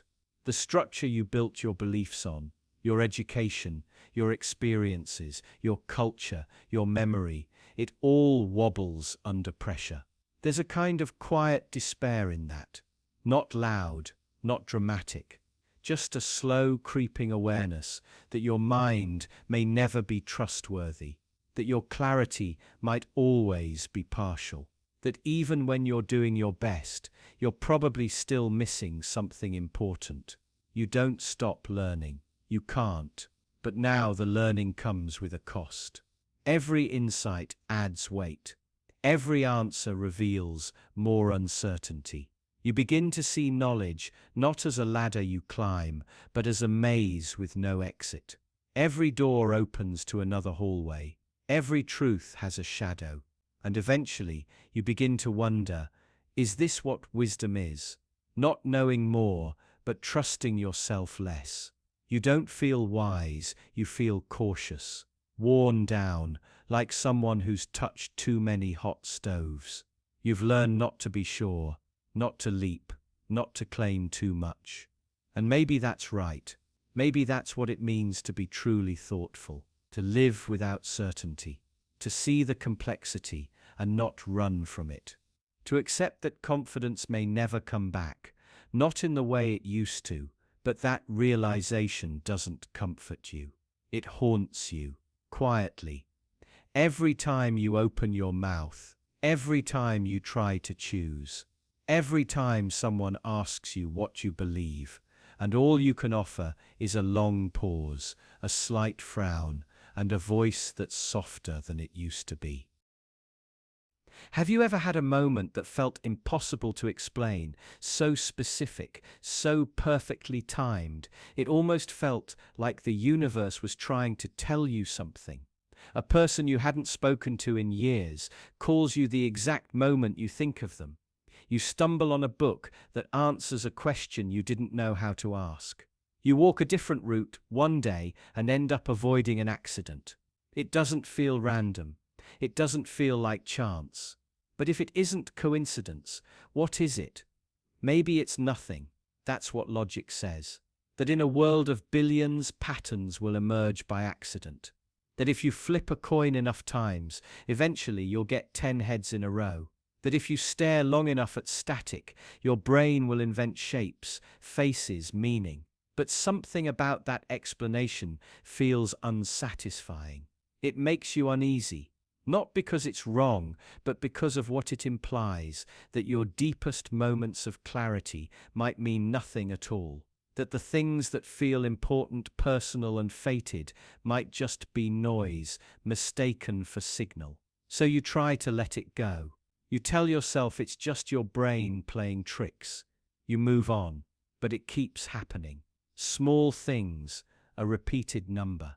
A word you overhear that mirrors exactly what you were just thinking. A stranger whose story feels exactly like yours. You start to wonder, how many coincidences does it take before you stop calling them that? It's not that you believe in destiny. It's not about mysticism or magic. It's quieter than that. A feeling that maybe the world isn't as random as it seems, that behind the chaos there are patterns, not visible ones. Not the kind you can map or prove, but patterns in timing, in meaning, in psychological resonance. And if that's true, then every moment could be more than it appears. Every choice, every interaction, every accident, part of something larger, not in a grand cosmic sense, but in a subtle perceptual one. A hidden logic connecting events beneath your awareness. Not divine intervention. Not fate, just the quiet architecture of a mind constantly weaving stories to make sense of itself. But then a darker thought creeps in.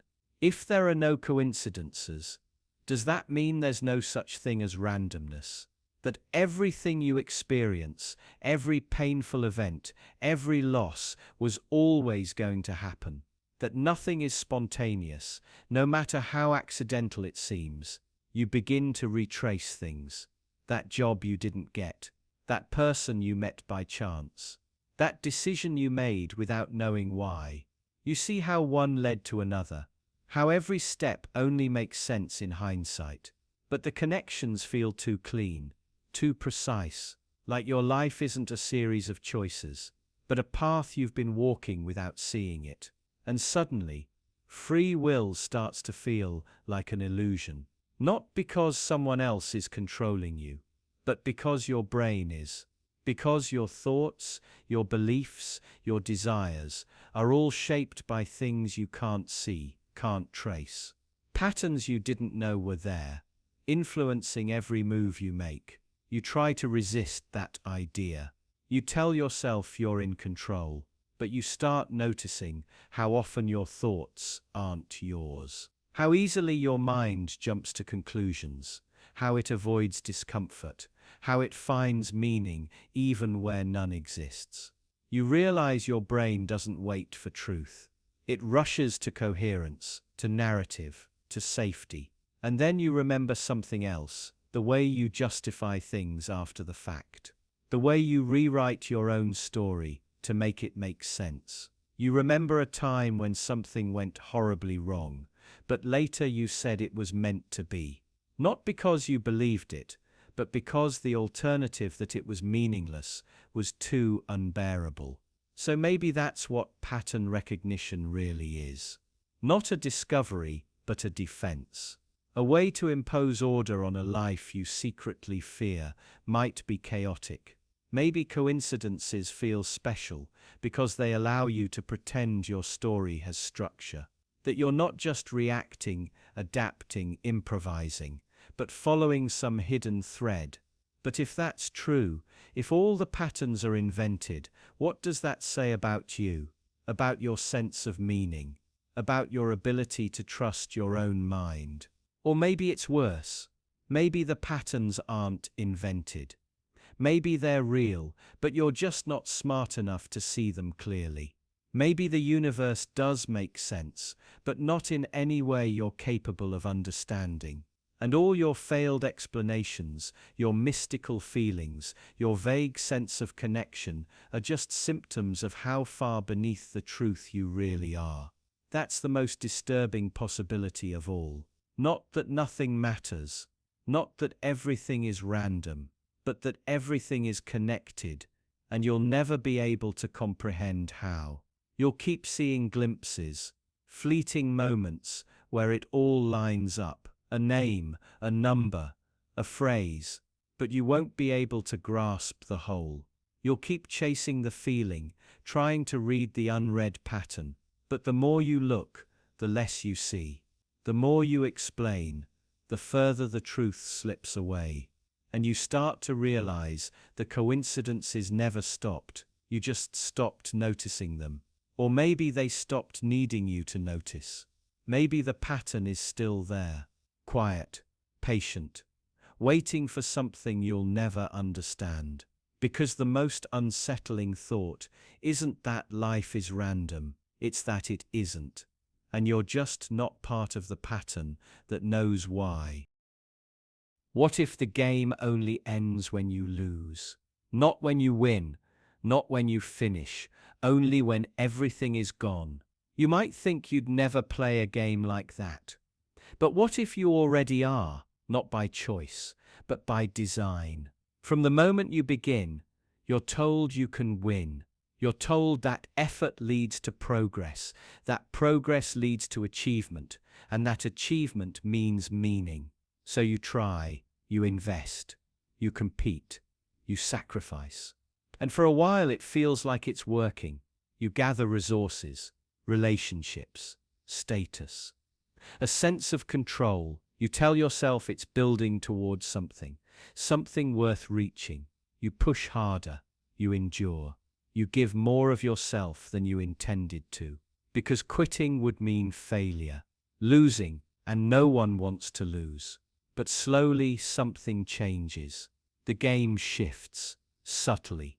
What you earn starts to cost more than it gives. The rewards become conditional, the satisfaction more fleeting. The goals move just out of reach. And instead of stepping back, you double down. You assume the problem is you, that if you try harder, give more, care more, it'll work again. That the old rewards will return. But they don't. Not really. The game keeps going. And now you're not chasing progress. You're chasing the memory of progress. You're no longer building. You're maintaining, defending, preventing collapse. You lose sleep. You lose time. You lose parts of yourself. You never thought you'd trade, but you keep playing. Because the alternative is admitting that it was never winnable. That the effort you gave, the identity you built around it, it was for something that never intended to end. Something designed not to resolve, but to persist. And what do you do with that realization? That the game wasn't broken, it was functioning exactly as it was meant to. That it was meant to continue until you were emptied out completely. Some people call this ambition, others call it resilience. But what if it's just slow surrender? What if the only way to exit is to let it break you? To be so depleted, so worn down, so stripped of hope that you physically, emotionally, mentally can't keep going? And what if that's the moment the game ends, not because you finished it, but because it finished you? There's a kind of logic here, a cruel, efficient logic. A game that only ends when you have nothing left, removes the need for external rules. It self-regulates. As long as you have something to lose, you stay. You keep hoping. You keep paying in time, in energy, in belief. And the moment you lose everything, only then are you free. But that freedom isn't relief. It isn't peace. It's absence. It doesn't feel like escape. It feels like defeat. You tell yourself you've stopped playing, but you still measure yourself by the game's terms. You still wonder what it would have felt like to win. You still imagine a version of yourself who found a way to beat it, to rise above, to reach whatever the end was supposed to be. And maybe that's the most painful part. Not the loss itself, but the realization that there was never a way to win. That every rule, every reward, every goal was designed not to guide you to victory, but to keep you playing, to keep you trying, until there was nothing left to try with. And now, as you sit outside the game, looking back, you don't even know what the game was. A job? A belief? A relationship? A version of yourself? You can't name it cleanly. You just know you gave everything to it, and it still wasn't enough. Some games don't end when you succeed. They end when you break. When the part of you that believed finally stops believing. When the energy that kept pushing finally burns out. When the need to win finally disappears. Not because you won, but because you no longer remember why you were playing. And maybe that's the point. Maybe the only way out was to lose everything. Because as long as you still had something left, the game had a hold on you. But now, in the absence, there's no more reason, no more striving, no more fight. Only quiet, only stillness. And the unsettling knowledge that you never stopped playing. The game just stopped needing you.